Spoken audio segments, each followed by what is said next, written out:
어제 동네 경로당에서 정말 충격적인 이야기를 들었습니다. 85세 할머니 한 분이 이렇게 말씀하셨거든요. 60대까지 산 내 인생은 전부 가짜였어요. 진짜 인생은 이름부터 시작됐다고요. 처음엔 농담인 줄 알았습니다. 하지만 할머니의 눈빛을 보는 순간 이건 진짜구나 싶었어요. 그 눈에는 정말로 살아본 사람만이 가질 수 있는 깊이가 있었거든요. 저는 그날 마침 어머니 심부름으로 경로당에 갔었습니다. 어머니가 잠깐 일이 생겨서 대신 할머니들께 반찬을 전해드리러 간 거였어요. 그런데 그곳에서 만난 한 할머니가 제 인생관을 완전히 바꿔놓으셨습니다. 그 할머니는 이렇게 말씀하셨어요. 젊은이, 나이 들어서 가장 후회되는 게 뭔지 아세요? 늙어서 아픈 것도 아니고 돈이 부족한 것도 아니에요. 바로 진짜 살 줄 모르고 가짜로만 살았다는 거예요. 가짜로 살았다는 게 무슨 뜻일까요? 할머니는 계속 말씀하셨습니다. 남편 뒷바라지, 자식 키우기, 시댁 눈치 보기. 그게 전부였어요. 정작 나는 어디 있었는지 모르겠더라고요. 그런데 말이에요. 70이 넘어서야 깨달았어요. 아, 내가 나를 위해 살아도 되는구나. 그날 할머니는 저에게 5가지 이야기를 들려주셨습니다. 은퇴 후 20년을 살아보니 깨달은 진짜 행복의 비밀이라고 하시면서요. 그 이야기를 듣고 나서 저는 깨달았어요. 이건 혼자만 알기엔 너무 아까운 지혜라는 걸요.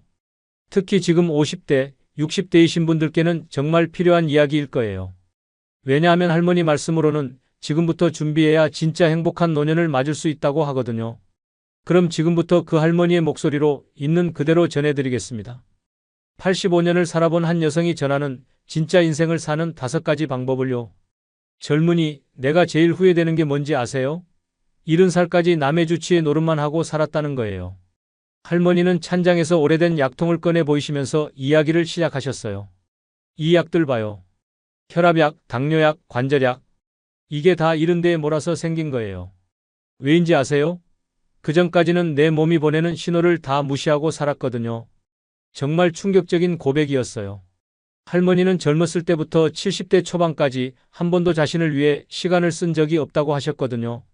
남편이 새벽 5시에 나가니까 나도 5시에 일어나서 밥 해주고, 애들 학교 보내고 나면 시장 보고 빨래하고, 저녁엔 남편 퇴근 기다리느라 밤늦게까지 깨어있고, 일요일에도 교회 다녀와서 가족들 밥 차려주고, 그러다 어느 날 갑자기 쓰러졌어요. 어지럼증이 심해서 응급실에 갔는데 의사가 하는 말이 완전히 몸이 망가졌다는 거예요. 혈압은 높고 혈당은 올라가고 관절은 다 닳았고, 할머니 눈에 눈물이 글썽였어요. 그때 깨달았어요. 아, 내가 나를 전혀 돌보지 않았구나. 남편 몸은 그렇게 챙겨주면서 애들 아프면 그렇게 야단법석 떨면서 정작 내 몸이 아파도 참기만 했구나. 그럼 할머니는 언제부터 달라지셨을까요? 72세 생일날이었어요. 남편도 애들도 다 바쁘다고 안 왔어요. 혼자 미역국 끓여서 혼자 먹는데 갑자기 이런 생각이 들더라고요. 나는 언제까지 이렇게 살 거지? 그날부터 할머니는 작은 변화를 시작하셨다고 해요. 첫째로 매일 아침 일어나자마자 내 몸한테 인사를 했어요. 오늘도 고생 많으셨어요. 감사합니다. 이렇게 말이에요. 처음엔 우스꽝스러웠는데 며칠 하다 보니까 진짜 고마운 마음이 들더라고요. 정말 신기한 방법이죠? 할머니는 계속 설명해 주셨어요. 둘째로 하루에 꼭 10분은 내 몸을 만져줬어요. 어깨도 주물러주고 다리도 주물러주고 발바닥도 꾹꾹 눌러주고, 그러면서 여기 아팠지, 여기도 많이 힘들었지, 이렇게 말해줬어요. 셋째로 밥을 먹을 때도 달라졌어요. 예전엔 남편이 좋아하는 음식, 애들이 좋아하는 음식만 했는데 이제는 내가 먹고 싶은 것도 꼭 하나씩 만들어요. 오늘은 내가 콩나물국이 먹고 싶으니까 콩나물국 끓인다, 이렇게요. 그런데 정말 놀라운 일이 일어났다고 해요. 한 달 정도 지나니까 몸이 달라지기 시작했어요. 아침에 일어날 때 덜 뻣뻣하고 계단 오를 때도 덜 힘들고 뭔가 몸이 좋아한다는 게 느껴지더라고요. 하지만 가장 큰 변화는 마음이었다고 하셨어요. 예전엔 내가 아파도 누구한테 말 못했어요. 괜히 걱정 끼치나 싶어서. 그런데 이제는 아프면 아프다고 말해요. 오늘 좀 힘드니까 밥은 간단히 해서 먹자, 이렇게요. 그랬더니 가족들도 달라지더라고요. 처음엔 엄마가 왜 이래 했는데 나중엔 엄마 많이 힘드셨구나 하면서 이해해주기 시작했어요. 할머니는 이렇게 강조하셨어요.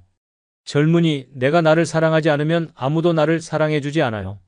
내가 내 몸을 아끼지 않으면 다른 사람들도 내 몸을 함부로 대해요. 그게 당연한 거라고 생각하게 되거든요. 정말 와닿는 말씀이었어요. 할머니는 마지막으로 이렇게 말씀하셨어요. 지금 이 영상을 보고 계신 분들 중에 혹시 남편이나 자식들 챙기느라 바빠서 정작 자신은 돌보지 못하고 계신 분들 있으시죠? 그런 분들께 꼭 말씀드리고 싶어요. 하루에 딱 10분만 투자하세요. 내 몸과 대화하는 시간을요. 내 몸이 어디가 아픈지, 어디가 피곤한지, 뭘 원하는지 물어보세요. 그리고 그 요구를 들어주세요. 목이 마르면 물을 마시고, 피곤하면 잠깐 눕고, 배고프면 먹고 싶은 걸 먹고, 그게 이기적인 게 아니에요. 그게 바로 나를 지키는 방법이에요. 내가 무너지면 가족도 함께 무너져요. 내가 건강해야 가족도 행복할 수 있어요. 특히 50대, 60대 분들은 지금부터라도 시작하세요. 더 늦으면 진짜 후회해요. 몸이 완전히 망가지고 나서는 아무리 해도 예전으로 돌아가기 어려우니까요. 그런데 할머니가 두 번째로 들려주신 이야기는 더욱 놀라웠어요. 마음의 독을 빼내는 법에 대한 이야기였거든요. 젊은이, 내가 진짜 아팠던 건 몸이 아니라 마음이었어요. 70년 동안 쌓인 감정의 독이 결국 몸을 망가뜨렸던 거지요. 할머니는 이런 말씀으로 두 번째 이야기를 시작하셨어요. 사람들은 몸이 아프면 바로 병원에 가잖아요. 그런데 마음이 아파도 그냥 참아요. 마음의 상처는 눈에 안 보이니까 대수롭지 않게 생각하는 거예요. 근데 그게 아니더라고요. 할머니는 자신의 경험을 생생하게 들려주셨어요. 나는 젊을 때부터 화를 내는 법을 몰랐어요. 시어머니가 트집을 잡아도, 남편이 무신경하게 굴어도, 애들이 말 안 들어도 그냥 속으로만 사겼어요. 화를 내면 안 된다고 배웠거든요. 여자는 참아야 한다고, 가정의 평화를 위해서는 내가 양보해야 한다고.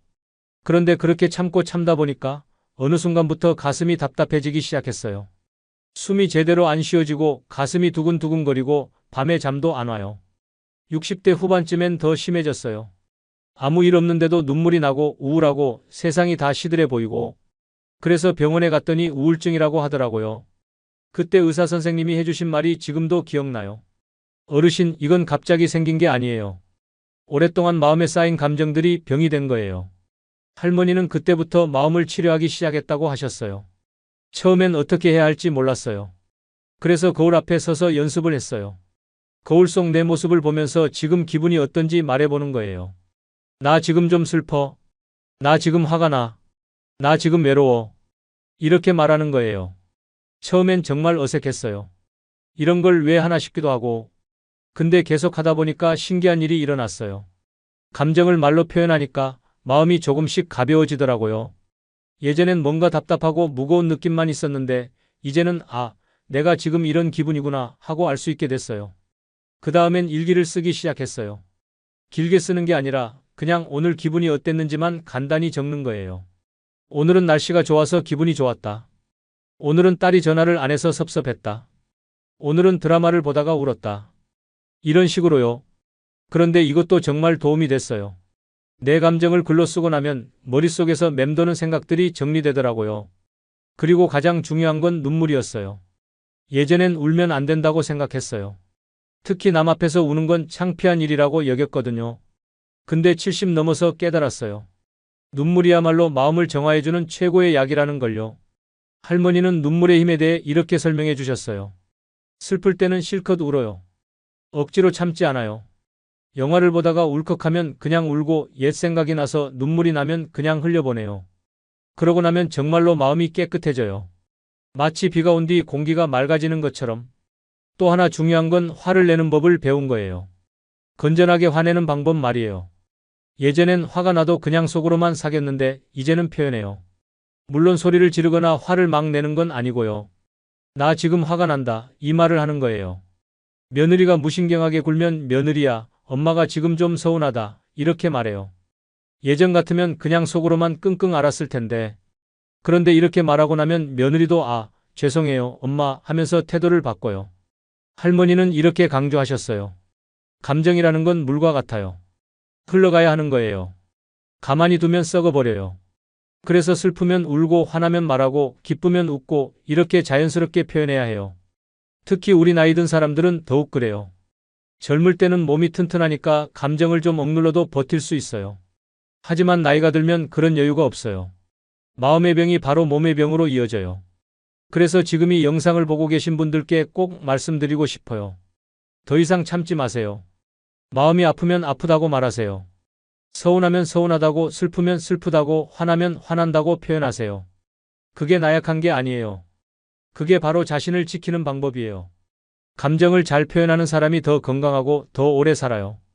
그런데 할머니의 세 번째 이야기는 더욱 실용적이었어요. 사람과의 거리를 조절하는 기술에 대한 이야기였거든요. 젊은이, 나이 들어서 가장 어려운 게 뭔지 아세요?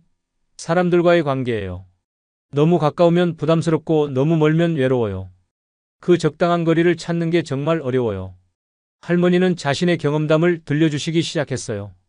젊을 때는 관계가 단순했어요. 가족, 친구, 직장 동료. 이렇게 역할이 분명했거든요. 그런데 나이가 들수록 애매해져요.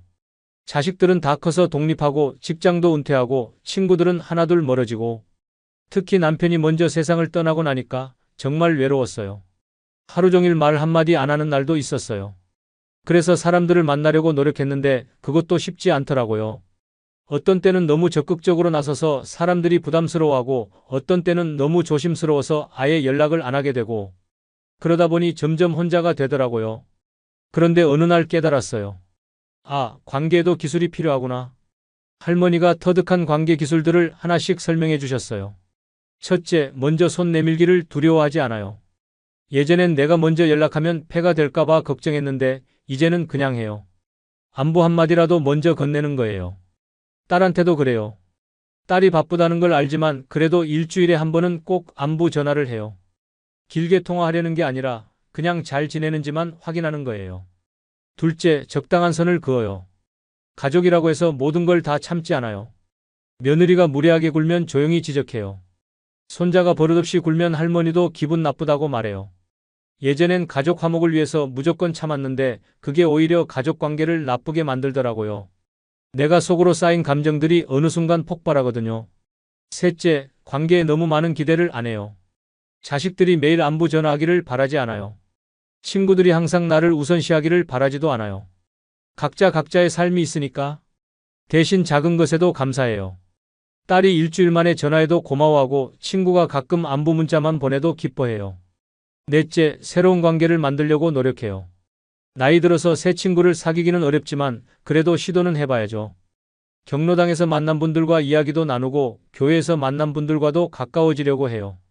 할머니는 특히 이 부분을 강조하셨어요. 관계라는 건 정원 가꾸기와 비슷해요. 너무 자주 물을 주면 뿌리가 썩고 너무 안 주면 말라 죽어요. 적당히 꾸준히 관심을 주는 게 중요해요. 그리고 무엇보다 중요한 건 혼자 있는 시간을 즐기는 것을 배우는 거예요. 외로움과 고독은 달라요. 외로움은 괴롭지만 고독은 평안해요. 나는 이제 혼자 있는 시간이 오히려 좋아요. 아무도 눈치 볼 필요 없이 내가 하고 싶은 대로 할 수 있거든요. 책도 읽고 음악도 듣고 혼잣말도 하고. 그런데 정말 중요한 건 이거예요. 관계가 나를 힘들게 한다면 과감히 정리해야 해요. 나이 들어서까지 스트레스 받으면서 만날 필요는 없어요. 예전엔 체면 때문에, 예의 때문에 억지로 만나는 사람들이 있었어요. 만나고 나면 기분만 나빠지는 사람들. 그런 분들과는 조용히 거리를 뒀어요. 대신 만나면 마음이 편해지는 사람들과 더 많은 시간을 보내요. 그런 분들이 한두 명만 있어도 충분해요. 할머니는 마지막으로 이렇게 말씀하셨어요. 젊은이, 관계는 양이 아니라 질이에요.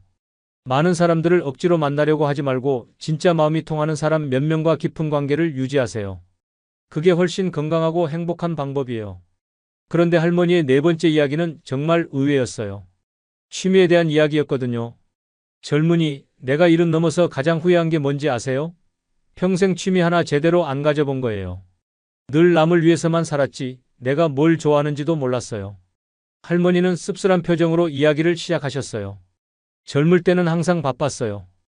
애 키우고 살림하고 남편 뒷바라지하고 그러다 보니 내가 뭘 좋아하는지 생각해 볼 시간이 없었어요. 가끔 친구들이 뜨개질을 하거나 그림을 그리는 걸 보면 부러웠어요. 나도 그런 거 하나 배워볼까 했는데 항상 다음에, 나중에 하면서 미뤘어요. 그러다가 남편이 세상을 떠나고 애들도 다 독립하고 나니까 갑자기 시간이 너무 많아졌어요. 그런데 뭘 해야 할지 모르겠더라고요. 하루 종일 TV만 보고 그것도 지겨우면 그냥 멍하니 앉아있고 그런 날들이 몇 년 계속되니까 내가 살아있는 건지 죽어있는 건지 모르겠더라고요. 그러다 우연히 경로당에서 뜨개질 교실이 열린다는 얘기를 들었어요. 처음엔 별 관심이 없었는데 그냥 집에 있는 것보다는 낫겠다 싶어서 가봤어요. 그런데 뜨개질 바늘을 처음 잡는 순간 이상한 느낌이 들었어요. 뭔가 내 손이 기억하고 있는 것 같은 느낌? 어릴 때 어머니가 뜨개질 하시는 걸 옆에서 보던 기억이 나더라고요. 처음엔 정말 서툴렀어요. 실이 자꾸 꼬이고 코가 빠지고. 그런데 신기하게도 짜증이 안 났어요. 오히려 재미있었어요. 한 땀 한 땀 떠나가다 보니까 내 마음도 같이 차분해지더라고요. 다른 생각은 다 사라지고 오직 뜨개질에만 집중하게 되는 거예요. 그렇게 한 달 정도 배우고 나니까 간단한 수세미 하나를 완성했어요. 내 손으로 만든 첫 작품이었어요. 그때 느꼈던 성취감을 지금도 잊을 수가 없어요. 아, 내가 뭔가를 만들 수 있구나. 내 손으로 이런 걸 할 수 있구나. 그런 뿌듯함이 있었어요. 그 이후로 뜨개질이 제 일상이 됐어요. 아침에 일어나면 어제 하던 뜨개질 생각이 나고 오늘은 어디까지 해볼까 하는 기대가 생기고 그런데 뜨개질을 하면서 정말 많은 걸 깨달았어요. 첫째, 나도 뭔가를 창조할 수 있다는 걸 알았어요. 평생 남이 만든 걸 쓰기만 했는데 내가 직접 무언가를 만들어내는 즐거움을 처음 알았어요. 둘째, 집중하는 시간의 소중함을 알았어요. 뜨개질을 할 때는 다른 모든 걱정이 사라져요. 오직 실과 바늘에만 집중하게 되죠. 그게 명상과 비슷한 효과가 있더라고요. 셋째, 시간이 금방 간다는 걸 알았어요. 예전엔 하루가 너무 길게 느껴졌는데 뜨개질을 하다 보면 어느새 해가 지더라고요. 넷째, 자존감이 올라갔어요. 내가 만든 목도리를 딸이 예쁘다고 하고 손자가 할머니가 짠 모자를 쓰고 학교에 가고 그런 걸 보면 내가 아직 쓸모있는 사람이라는 생각이 들어요. 할머니는 뜨개질 외에도 다른 취미들을 시도해 보셨다고 해요. 그림도 그려보고 글씨도 써보고 노래교실도 다녀보고 모든 게 다 잘 되지는 않았지만 그래도 시도해보는 것 자체가 즐거웠어요. 그런데 가장 중요한 건 이거였어요. 취미를 가지면서 내가 누구인지 다시 알게 됐다는 거예요. 평생 누구의 엄마, 누구의 아내로만 살았는데 뜨개질을 하는 나, 그림을 그리는 나를 보면서 아, 나도 나만의 정체성이 있구나 하는 걸 깨달았어요. 그래서 지금 이 영상을 보고 계신 분들께 꼭 말씀드리고 싶어요. 나이가 들었다고 해서 새로운 걸 못 배운다고 생각하지 마세요. 오히려 나이가 들수록 취미가 더 중요해요. 왜냐하면 일도 없고 아이들도 다 커서 손이 덜 가니까 시간이 많잖아요. 그 시간을 그냥 TV 보면서 보내기엔 너무 아까워요. 뭐든 좋으니까 하나씩 시도해보세요. 원예, 요리, 독서, 운동 뭐든지요. 처음엔 서툴어도 괜찮아요. 잘하려고 하는 게 아니라 즐기려고 하는 거니까. 그리고 취미를 통해서 새로운 사람들도 만날 수 있어요. 같은 관심사를 가진 사람들과 이야기 나누는 재미도 쏠쏠해요. 가장 중요한 건 취미가 있으면 하루하루가 기다려진다는 거예요. 내일은 뭘 할까? 이번 주에는 뭘 새로 시도해볼까? 이런 기대감이 생겨요. 그게 바로 살아있다는 증거예요. 그게 바로 행복한 노년의 비결이에요. 그런데 할머니의 마지막 이야기는 가장 깊이 있는 내용이었어요. 손을 비우는 것에 대한 이야기였거든요. 젊은이, 나이가 들수록 중요한 건 무엇을 더 가지는 게 아니라 무엇을 놓아주는지예요. 손을 비워야 마음이 가벼워져요. 할머니는 자신의 집을 둘러보시면서 이야기를 시작하셨어요. 이 집에 있는 물건들 봐요. 몇십 년 동안 모아온 것들이에요. 그릇, 옷, 책, 장식품들. 예전엔 이런 것들이 내 자랑이었어요. 손님이 오면 하나하나 자랑해가면서 보여줬어요. 그런데 어느 날 문득 깨달았어요.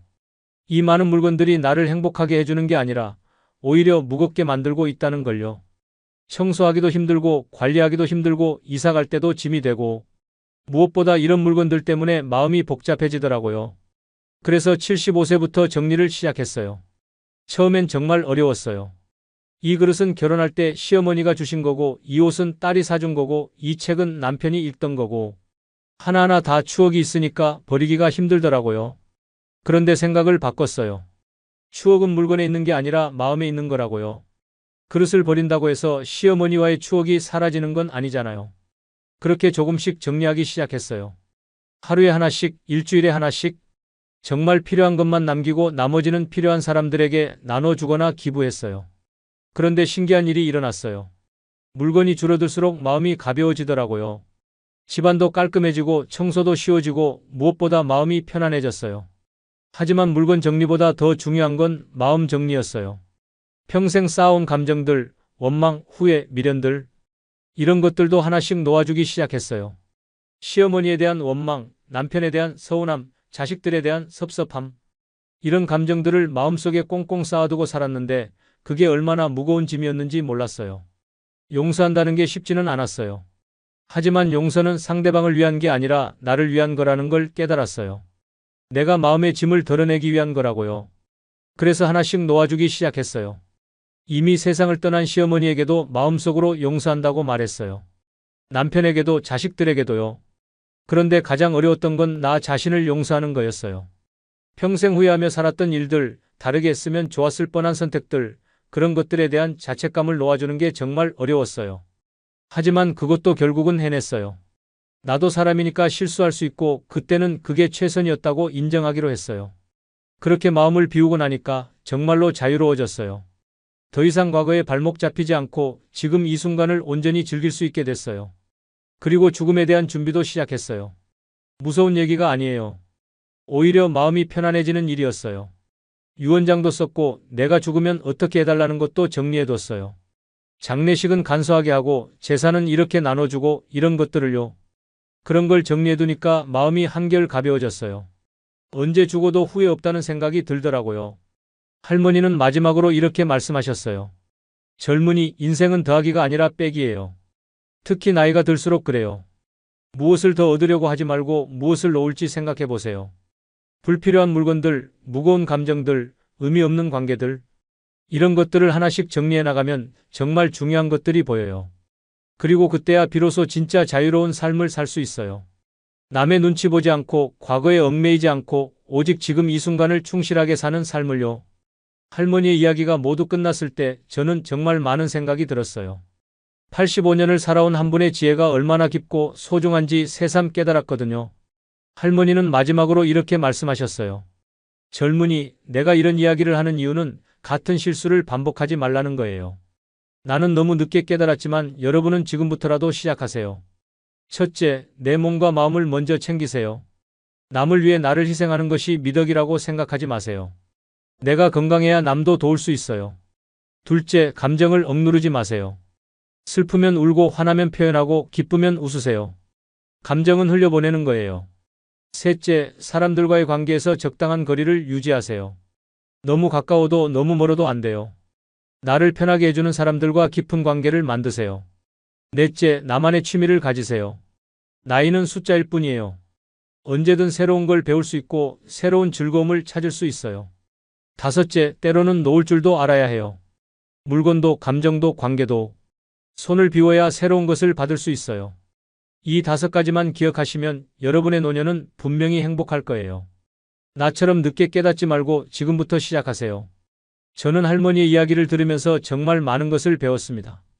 단순히 나이 든 분의 경험담이 아니라 인생을 제대로 사는 방법에 대한 구체적인 가이드였어요. 특히 인상 깊었던 건 할머니가 70이 넘어서야 진짜 자신의 인생을 시작했다고 하신 말씀이었어요.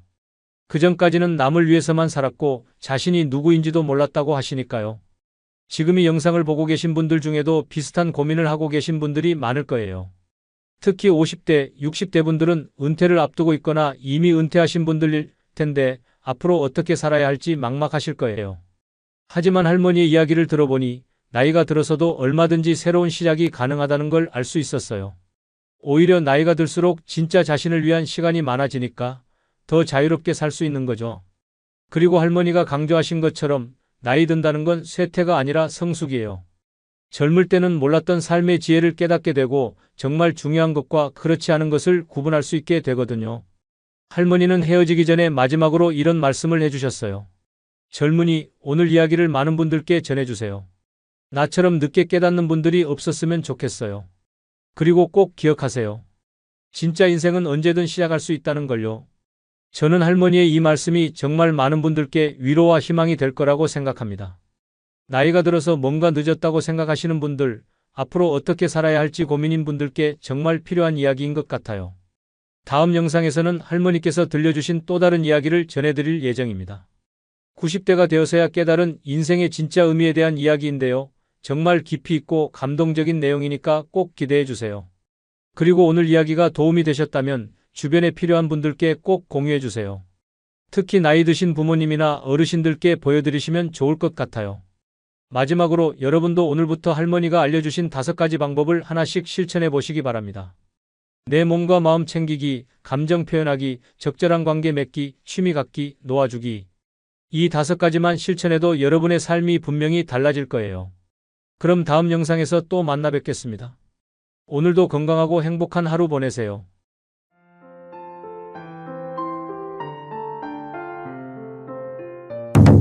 지난주 동네 한의원에 갔다가 정말 믿을 수 없는 일을 경험했습니다. 92세 할아버지 한 분이 이렇게 말씀하시는 거예요. 젊은이, 나는 지금이 50대 때보다 더 건강해요. 처음엔 농담인 줄 알았어요. 하지만 한의사 선생님이 보여주신 할아버지의 건강 기록을 보고 깜짝 놀랐습니다. 92세 나이에 혈압이 120에 80이고 혈당은 95, 콜레스테롤은 180. 이게 어떻게 가능한 일일까요? 그날 할아버지는 저에게 놀라운 이야기를 들려주셨어요. 30년 전부터 매일 아침 실천해온 5가지 루틴이 있다면서요. 그 루틴들이 자신을 완전히 바꿔놓았다고 하시더라고요. 더욱 놀라운 건 30년 동안 단 한 번도 입원한 적이 없다는 사실이었어요. 감기 한 번 걸리지 않았고 약도 먹지 않으신다고 하시니까요. 제가 그 할아버지는 누구냐고 물었더니 한의사 선생님이 이렇게 말씀하시더라고요. 이분은 우리 한의원의 전설이에요. 60대에 처음 오셨을 때는 온갖 병으로 고생하셨는데 지금은 의과대학 교수들이 연구하고 싶어하는 케이스예요. 그렇다면 도대체 어떤 비밀이 숨어 있는 걸까요? 할아버지가 직접 들려주신 그 5가지 아침 루틴을 지금부터 여러분께 생생하게 전해드리겠습니다. 특히 지금 50대, 60대이신 분들께는 정말 중요한 이야기가 될 거예요. 왜냐하면 할아버지 말씀으로는 바로 그 나이대부터 시작해야 90대에도 건강할 수 있다고 하거든요. 젊은이, 내가 왜 이렇게 건강한지 아세요? 바로 새벽 5시에 일어나서 하늘에게 감사 인사를 드리기 때문이에요. 할아버지는 이런 말씀으로 첫 번째 이야기를 시작하셨어요. 나이가 들수록 잠이 줄어드는 건 자연스러운 일이에요. 그런데 대부분 사람들은 이걸 불편하게 생각해요. 잠이 안 온다고 뒤척이고 억지로 더 자려고 하고. 하지만 나는 달리 생각했어요. 아, 하늘이 나에게 더 많은 시간을 선물해 주는구나. 할아버지는 30년 전부터 새벽 5시에 자연스럽게 깨어나신다고 해요.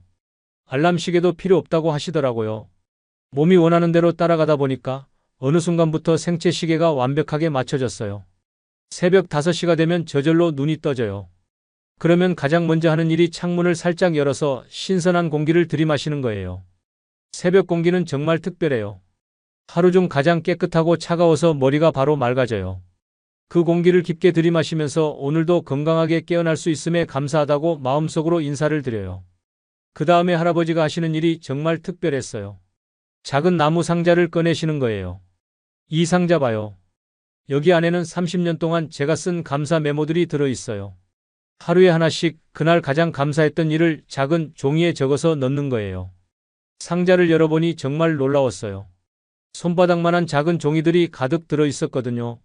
할아버지는 그중 몇 개를 꺼내서 보여주셨어요. 오늘 아침 몸이 아프지 않고 일어났다. 감사하다. 마트에서 만난 젊은 점원이 친절하게 웃어줬다. 감사하다. 버스에서 자리를 양보해준 학생이 있었다. 감사하다. 저녁에 먹은 된장찌개가 유난히 맛있었다. 감사하다. 정말 소소한 일상들이었어요. 하지만 할아버지 얼굴을 보니 진심으로 감사해하고 계시는 게 느껴졌어요. 젊었을 때는 항상 부족한 것만 보였어요. 돈도 더 벌어야 하고, 집도 더 큰 걸로 옮겨야 하고, 차도 더 좋은 걸 사야 하고. 그런데 나이가 들고 죽음이 가까워질수록 깨달았어요. 지금 내가 가진 것들이 얼마나 소중한 선물인지를요. 할아버지는 이런 감사 습관이 어떻게 시작됐는지도 들려주셨어요. 사실 60대까지는 저도 불평불만이 많은 사람이었어요. 아내한테도 잔소리가 많았고 자식들한테도 화를 자주 냈어요. 그러다 65세에 큰 병을 앓았어요. 위암 초기 진단을 받았거든요. 그때 처음으로 죽음을 생각하게 됐어요. 아, 내가 언젠가는 이 세상을 떠나는구나. 그럼 남은 시간을 어떻게 보내야 할까? 그때부터 감사한 것들을 찾기 시작했어요. 처음엔 감사할 게 별로 없더라고요. 그런데 억지로라도 하나씩 찾다 보니까 정말 감사할 일들이 엄청 많다는 걸 깨달았어요. 숨을 쉴 수 있다는 것, 걸을 수 있다는 것, 밥을 먹을 수 있다는 것. 이런 당연한 것들이 사실은 기적이더라고요. 한의사 선생님도 할아버지의 감사 습관에 대해 설명해 주셨어요. 동양의학에서는 마음이 곧 몸이라고 봅니다. 감사하는 마음은 기의 흐름을 원활하게 만들어요. 스트레스는 길을 막히게 하지만 감사는 길을 소통시키거든요. 이 할아버지께서 이렇게 건강하신 것도 30년간 쌓인 긍정 에너지 때문이라고 생각해요. 실제로 현대의학에서도 감사의 효과가 입증되고 있다고 하시더라고요. 미국에서 10년간 진행된 연구 결과를 보면 매일 감사 일기를 쓰는 사람들은 스트레스 호르몬이 23% 감소했어요. 반대로 행복 호르몬은 25% 증가했고요. 혈압도 평균 5mm 낮아졌다고 해요. 할아버지는 감사 메모를 쓰는 시간이 대략 10분에서 15분 정도라고 하셨어요. 이 시간이 제 하루 중 가장 소중한 시간이에요. 전날 하루를 돌아보면서 좋았던 순간들을 다시 한번 떠올리거든요. 그러면 마음이 따뜻해지고 평온해져요. 이렇게 좋은 마음으로 하루를 시작하면 하루 종일 좋은 일들이 더 많이 보여요. 정말 신기한 일이에요. 감사한 마음으로 사람들을 보면 그 사람들도 더 친절하게 대해줘요. 감사한 마음으로 세상을 보면 세상도 더 아름답게 보여요. 이게 바로 감사의 힘인 것 같아요. 할아버지는 감사 메모를 쓸 때도 특별한 방법이 있다고 하셨어요. 너무 거창한 것보다는 정말 작고 소소한 것들 위주로 써요. 오늘 날씨가 좋았다. 이웃 할머니가 안부를 물어봤다. 저녁에 본 드라마가 재밌었다. 이런 것들이요. 왜냐하면 큰 기쁨은 자주 오지 않잖아요. 하지만 작은 기쁨들은 매일매일 있어요. 그런 것들을 놓치지 않고 잡아내는 연습을 하는 거예요. 할아버지의 두 번째 습관은 더욱 놀라웠어요. 감사 메모를 다 쓰고 나면 부엌으로 가서 특별한 물을 준비해요. 이 물이 보통 물이 아니거든요. 할아버지는 물의 온도를 정말 중요하게 생각하셨어요. 너무 차가운 물을 마시면 위가 놀라요. 특히 나이가 들수록 위장이 예민해지거든요. 그렇다고 너무 뜨거우면 목과 식도에 무리가 가고요. 그래서 체온과 비슷한 38도에서 40도 정도의 미지근한 물이 가장 좋아요. 할아버지가 이렇게 물 온도에 신경 쓰게 된 계기가 있었다고 해요. 60대 초반에 차가운 물을 자주 마셨더니 위염과 소화불량에 시달렸어요. 그때 한의사 선생님께서 물의 온도를 바꿔보라고 하시더라고요. 처음엔 미지근한 물이 밍밍하고 맛없어서 적응하기 어려웠는데 몇 달 하다 보니 위장 트러블이 완전히 사라졌어요. 물의 양도 정확하다고 하셨어요. 정확히 200ml, 종이컵으로 한 컵 분량이에요. 너무 많이 마시면 부담이 되고 너무 적게 마시면 효과가 없어요. 30년 동안 이 양을 지켜왔는데 딱 적당한 것 같아요. 마시는 방법도 특별했어요. 한 번에 벌컥벌컥 마시지 않아요. 작은 모금으로 나누어서 천천히 마셔요. 물을 입에 머금고 잠시 있다가 삼키기를 반복하는 거예요. 이렇게 하면 침과 잘 섞여서 소화에 도움이 되고 급하게 마셔서 생기는 부담도 줄일 수 있어요. 한의사 선생님도 이 방법에 대해 설명해 주셨어요.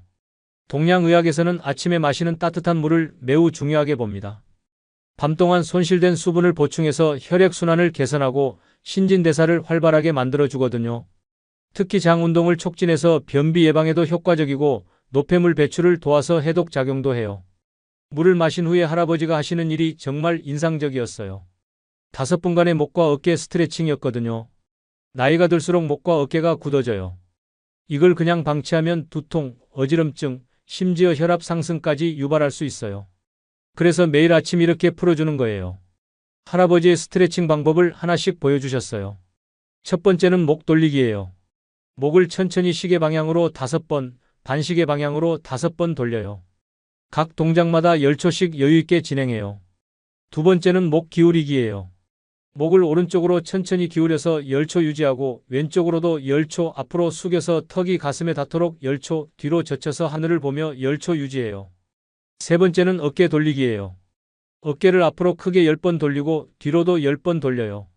그리고 양쪽 어깨를 동시에 위로 올렸다 내리기를 10번 해요. 네 번째는 팔 늘리기예요.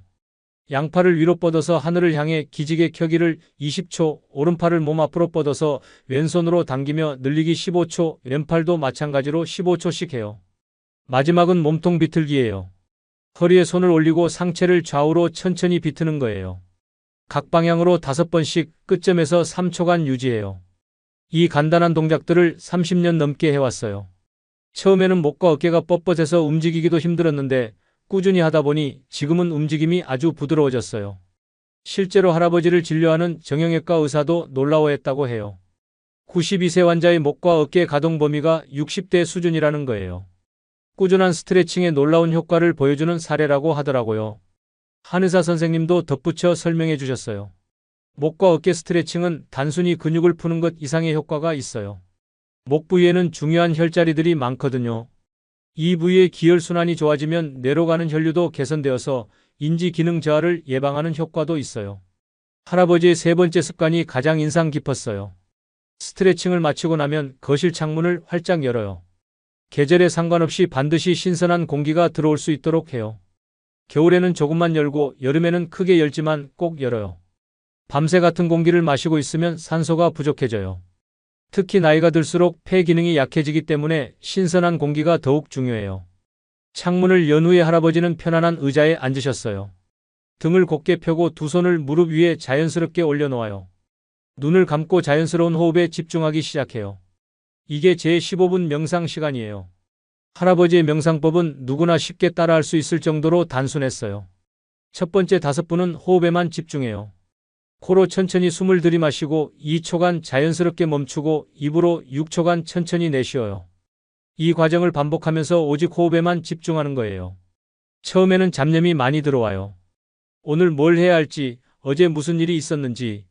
하지만 그런 생각들이 떠올라도 무시하지 말고 아, 이런 생각이 드는구나 하고 인정한 후에 다시 호흡으로 돌아오면 돼요. 두 번째 5분은 몸 스캔이에요. 발끝부터 머리끝까지 몸의 각 부분을 차례로 의식해요. 긴장된 부분이 있다면 의식적으로 이완시키고 몸의 감각에 주의를 기울이며 현재 순간에 머물러요. 몸 스캔을 하다 보면 평소에 몰랐던 긴장 부위를 발견하게 돼요. 어깨가 올라가 있거나 턱에 힘이 들어가 있거나 이런 부분들을 하나씩 이완시켜주면 몸이 한결 편안해져요. 마지막 5분은 감사와 다짐이에요. 하루에 대한 긍정적 다짐을 반복해요. 오늘 하루도 건강하게 보내겠습니다. 주변 사람들에게 따뜻한 마음을 나누겠습니다. 작은 일에도 감사하며 살겠습니다. 어려운 일이 있어도 평온한 마음을 유지하겠습니다. 할아버지가 명상을 시작하게 된 계기도 들려주셨어요. 30년 전 아내를 잃고 심한 우울증에 빠졌을 때였어요. 병원에서 항우울제를 처방받았지만 부작용이 심해서 다른 방법을 찾던 중에 명상을 알게 됐어요. 처음에는 5분도 앉아있기 힘들었어요. 온갖 슬픈 생각들이 머릿속을 맴돌았거든요.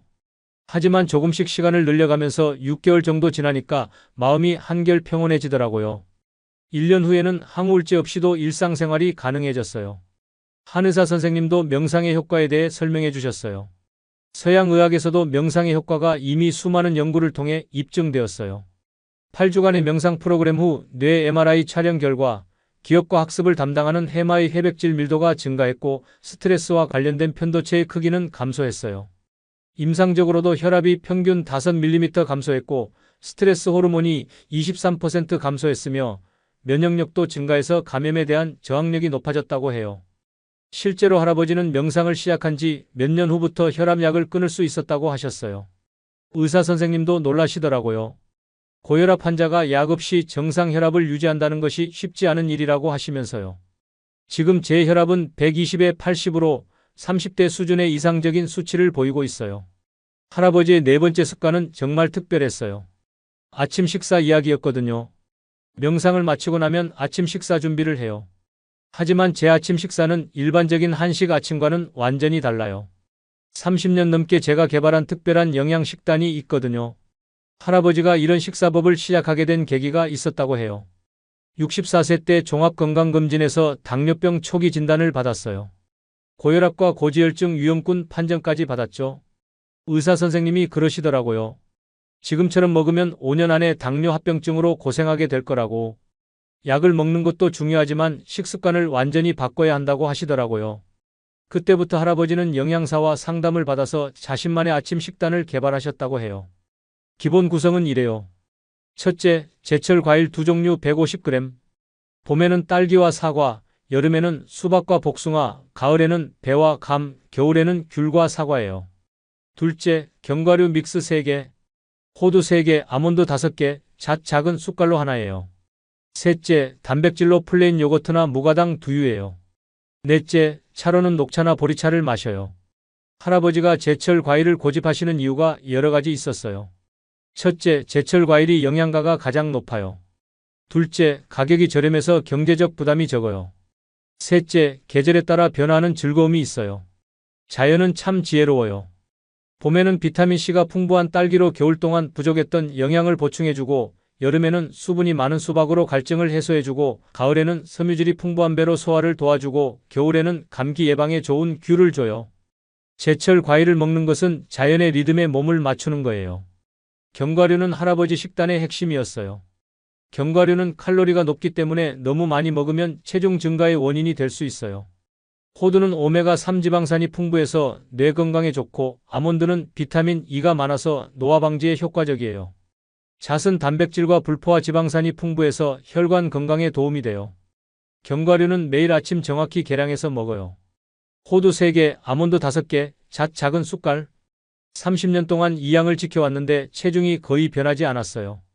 플레인 요거트는 유산균의 보고라고 하셨어요.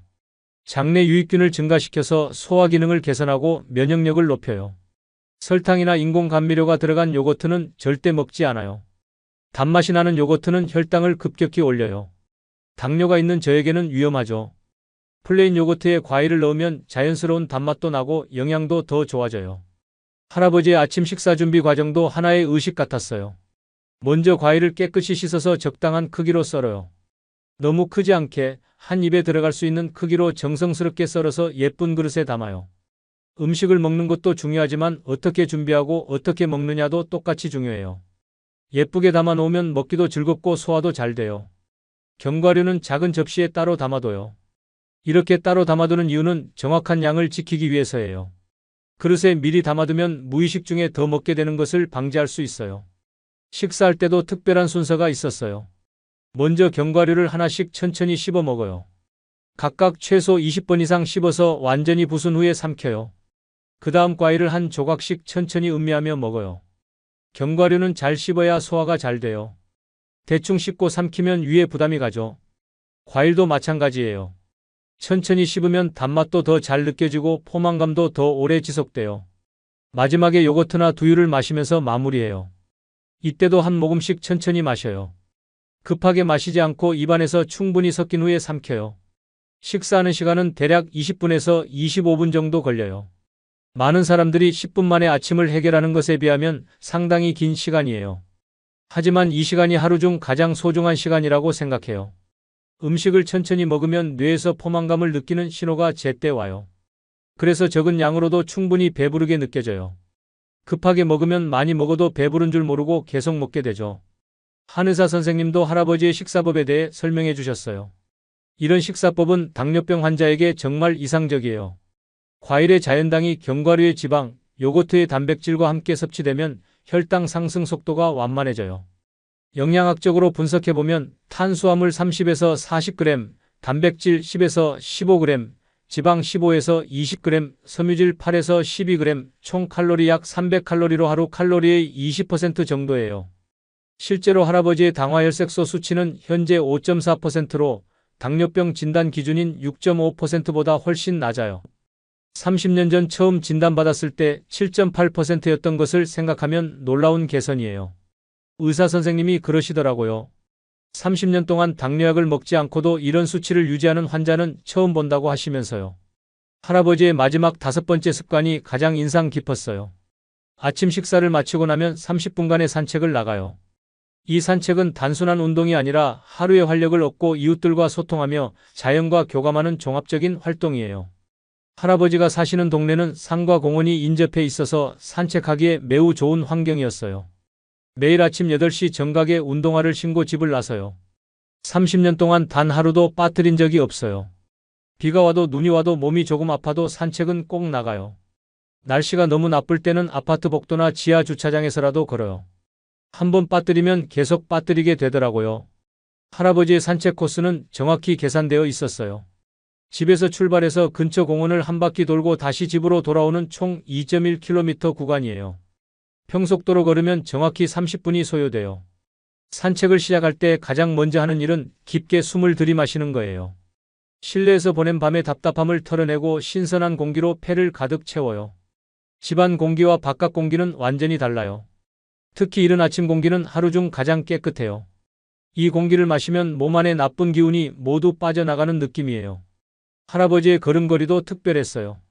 너무 빠르지도 않고 너무 느리지도 않은 일정한 속도를 유지해요. 보폭은 제 키에 맞는 자연스러운 보폭을 유지하고 팔은 자연스럽게 앞뒤로 흔들며 걸어요. 젊은 사람들처럼 빨리 걸으려고 하면 안 돼요. 나이에 맞는 속도가 있어요. 무리하지 않고 꾸준히, 이것이 가장 중요해요. 30분 걸었을 때 약간 숨이 차는 정도가 딱 적당해요. 산책 중에 할아버지가 가장 즐거워하시는 것은 이웃들과의 만남이었어요. 같은 시간에 산책을 나오는 이웃 어르신들이 여러 분 계세요. 이분들과 나누는 짧은 대화가 제게는 하루의 활력소가 돼요. 김할머니라는 분은 할아버지보다 8살 어리지만 무릎이 안 좋아서 지팡이를 짚고 천천히 걸으신다고 해요. 김할머니는 제가 산책을 시작한 지 10년 후부터 함께 걷기 시작했어요. 처음에는 혼자 걷는 게 좋다고 생각했는데 함께 걸으니 더 즐거워요. 서로 안부도 묻고 건강정보도 나누고 가끔은 옛날 이야기도 해요. 이철수 할아버지는 강아지와 함께 산책을 나오신다고 해요. 할아버지와 인사를 나눈 후에는 강아지와 잠시 교감하는 시간을 가져요. 동물을 보면 마음이 편해져요. 특히 강아지들은 사람을 가리지 않고 좋아하잖아요. 그런 순수한 마음을 보면 저도 하루를 더 긍정적으로 시작하게 되더라고요. 할아버지는 산책 중에 만나는 어린이들과도 친구가 되셨다고 해요. 등교하는 아이들과 인사를 나누고 가끔은 사탕을 나누어 주기도 해요. 아이들의 밝은 에너지를 보면 저도 젊어지는 기분이에요. 특히 할아버지 안녕하세요 하고 큰 소리로 인사하는 아이들을 보면 하루 종일 기분이 좋아져요. 한의사 선생님도 사회적 교류의 중요성에 대해 설명해 주셨어요. 좋은 인간관계를 유지하는 사람들이 그렇지 않은 사람들보다 평균 7년 더 오래 살고 치매 발병률이 50% 낮다는 연구 결과가 있어요. 특히 노년기의 사회적 고립은 건강에 치명적이에요. 할아버지의 산책은 이런 사회적 고립을 예방하는 훌륭한 방법이 되고 있는 거죠. 매일 규칙적으로 같은 시간, 같은 장소에서 이웃들을 만나면서 자연스럽게 사회적 관계를 유지하고 있어요. 산책 중에 할아버지가 실천하시는 또 다른 습관은 자연 관찰이었어요. 계절에 따라 변하는 나무와 꽃들을 유심히 관찰하고 새들의 지저귐에 귀를 기울여요. 매일 같은 길을 걸어도 항상 새로운 것들이 보여요. 어제는 없었던 새싹이 돋아나고 지난주와 다른 색깔의 꽃이 피고 자연은 매일 변해요. 그런 변화를 관찰하는 것도 큰 즐거움이에요. 이런 자연 관찰이 뇌 건강에 매우 좋은 자극이 된다고 하셨어요. 새로운 것을 관찰하고 기억하는 과정에서 뇌의 다양한 영역이 활성화되어서 인지 기능 유지에 도움이 돼요. 실제로 할아버지의 최근 건강검진 결과는 정말 놀라웠어요. 심폐지구력은 같은 연령대 평균보다 30% 높고 하체 근력은 70대 수준을 유지하고 있어요. 골밀도는 또래 평균보다 20% 높고 균형 감각도 정상 범위예요. 정형외과 전문의는 30년간 꾸준한 걷기 운동의 결과로 보인다고 평가했어요. 특히 골밀도가 이 정도로 유지되는 것은 매우 드문 일이라고 하더라고요. 산책을 마치고 집에 돌아온 할아버지의 얼굴에는 만족감이 가득했어요. 산책을 마치고 집에 돌아오면 몸이 한결 가벼워져요. 혈액순환도 좋아지고 머리도 맑아지고 기분도 상쾌해져요. 이렇게 좋은 상태로 하루를 시작하면 무엇을 해도 잘 될 것 같은 기분이 들어. 그럼 정말로 할아버지가 50대보다 건강하다는 게 사실일까요? 할아버지의 건강 기록을 통해 확인해 보니 정말 놀라웠어요. 50대 시절의 할아버지는 혈압이 140에 90이었고 공복혈당은 110mg, 체중은 62kg, 콜레스테롤은 240mg이었어요. 수면 시간은 하루 6시간, 불면증으로 고생하셨고 스트레스 지수도 높았어요. 운동량은 거의 없었고 만성 어깨 결림과 두통에 시달리셨다고 해요. 그런데 92세 현재의 할아버지는 혈압이 120에 80, 공복혈당은 95mg, 체중은 60kg, 콜레스테롤은 180mg이에요. 수면 시간은 하루 7시간으로 깊은 잠을 주무시고 스트레스 지수는 낮고 운동량은 매일 30분 이상, 만성 질환은 전혀 없어요. 수치상으로 보면 할아버지 말씀이 전혀 과장이 아니에요.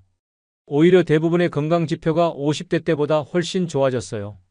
이런 놀라운 변화는 바로 30년간 꾸준히 실천해온 5가지 아침 습관의 누적 효과라고 할 수 있어요. 할아버지를 30년간 진료해온 가정의학과 의사의 증언도 인상적이었어요. 할아버지를 처음 만난 것은 1994년 할아버지가 64세 때였어요. 그때는 고혈압, 당뇨병 위험군, 만성 위염 등으로 여러 약을 드시고 계셨어요. 그런데 몇 년 후부터 서서히 약을 줄이기 시작하더니 지금은 아무 약도 드시지 않으세요. 30년간 할아버지를 진료하면서 가장 놀라운 것은 건강이 계속 좋아진다는 점이에요. 보통은 나이가 들수록 건강이 나빠지는 것이 자연스러운데 할아버지는 정반대예요. 정말 영노화에 살아있는 증거라고 할 수 있어요. 간호사의 증언도 흥미로웠어요. 할아버지가 병원에 오시면 젊은 환자들보다 더 활기차세요. 혈압 재고, 혈액 검사하고 문진하는 모든 과정에서 웃음이 끊이지 않으세요. 다른 고령 환자분들은 대부분 힘들어하시는데 할아버지는 오히려 저희를 격려해 주세요. 할아버지의 건강 기록을 보면 정말 신기해요. 92세 환자의 기록이라고는 믿어지지 않을 정도로 모든 수치가 정상이에요. 심장내과 전문의의 평가도 주목할 만했어요. 할아버지의 심전도를 처음 봤을 때 나이를 잘못 적었나 싶었어요. 70대 환자의 심전도라고 해도 믿을 정도로 깨끗하고 정상적이었거든요. 30년간 꾸준한 운동과 스트레스 관리의 결과라고 생각돼요. 특히 인상적인 것은 심박 변이도예요. 이는 자율신경계의 균형을 나타내는 지표인데 할아버지의 수치는 50, 60대 수준이에요. 가족들의 증언도 들어보니 더욱 놀라웠어요. 둘째 아들은 이렇게 말했어요. 아버지가 60대 초반까지는 정말 걱정이 많았어요. 자주 아프시고 병원도 자주 다니시고 그런데 60대 중반부터 서서히 건강해지시더니 지금은 저보다 더 건강하세요. 특히 어머니가 돌아가셨을 때 아버지가 어떻게 될지 정말 걱정했어요. 24년 전 일인데 그때 아버지는 70세셨거든요. 혼자 사시는 것도 걱정이고 우울해 하실까 봐도 걱정이었는데 오히려 그 후부터 더 건강해지셨어요. 며느리의 증언도 인상적이었어요. 시아버지를 처음 뵌 것이 20년 전인데 그때와 지금이 거의 똑같으세요. 아니, 오히려 지금이 더 건강해 보이세요. 92세라는 나이가 믿어지지 않을 정도예요. 시아버지의 식사법을 처음 봤을 때는 이렇게 간단하게 드셔도 되나 싶었어요. 하지만 영양사에게 물어보니 오히려 이상적인 식단이라고 하더라고요.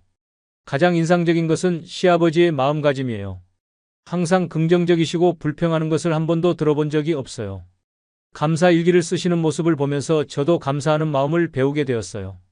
손자의 증언은 더욱 감동적이었어요. 할아버지는 제 인생의 롤모델이에요. 92세인데도 스마트폰을 능숙하게 사용하시고 새로운 것을 배우는 것을 좋아하세요.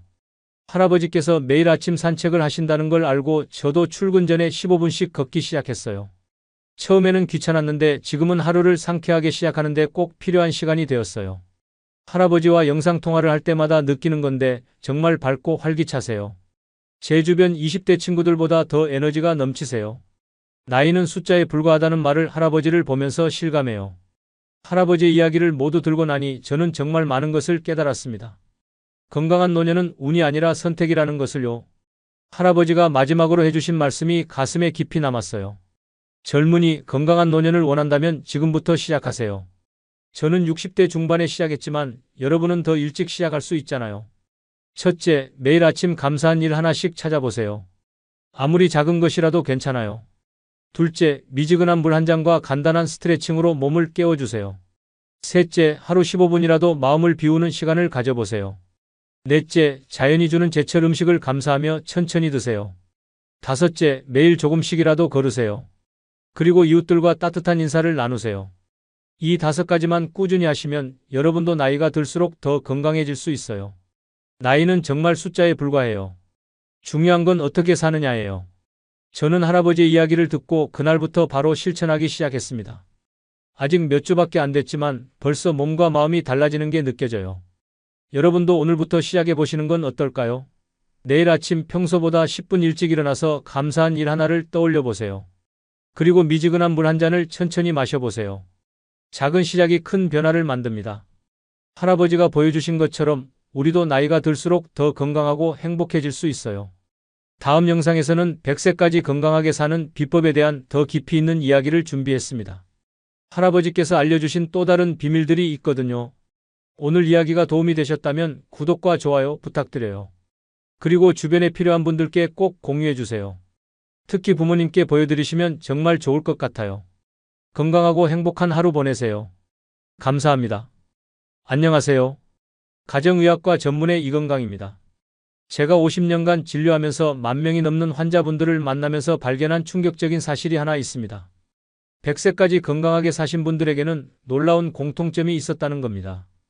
그분들을 70살 때 처음 만났을 때 저는 전혀 예상하지 못했어요. 이분들이 30년 후에도 여전히 걸어서 병원에 오실 거라는 걸 말이에요. 심지어 어떤 분은 95세에도 혼자서 지하철을 타고 오세요. 반대로 70살에 아무 문제 없어 보이셨던 분들이 몇 년 만에 휠체어를 타고 오시는 경우도 많이 봤습니다. 같은 나이, 비슷한 건강검진 결과인데도 왜 이런 차이가 날까요? 그 비밀을 찾기 위해 저는 지난 10년간 특별한 연구를 했습니다. 100세를 넘기신 분들을 역추적해서 그분들이 70살 때 어떤 특징을 가지고 계셨는지 조사한 거죠.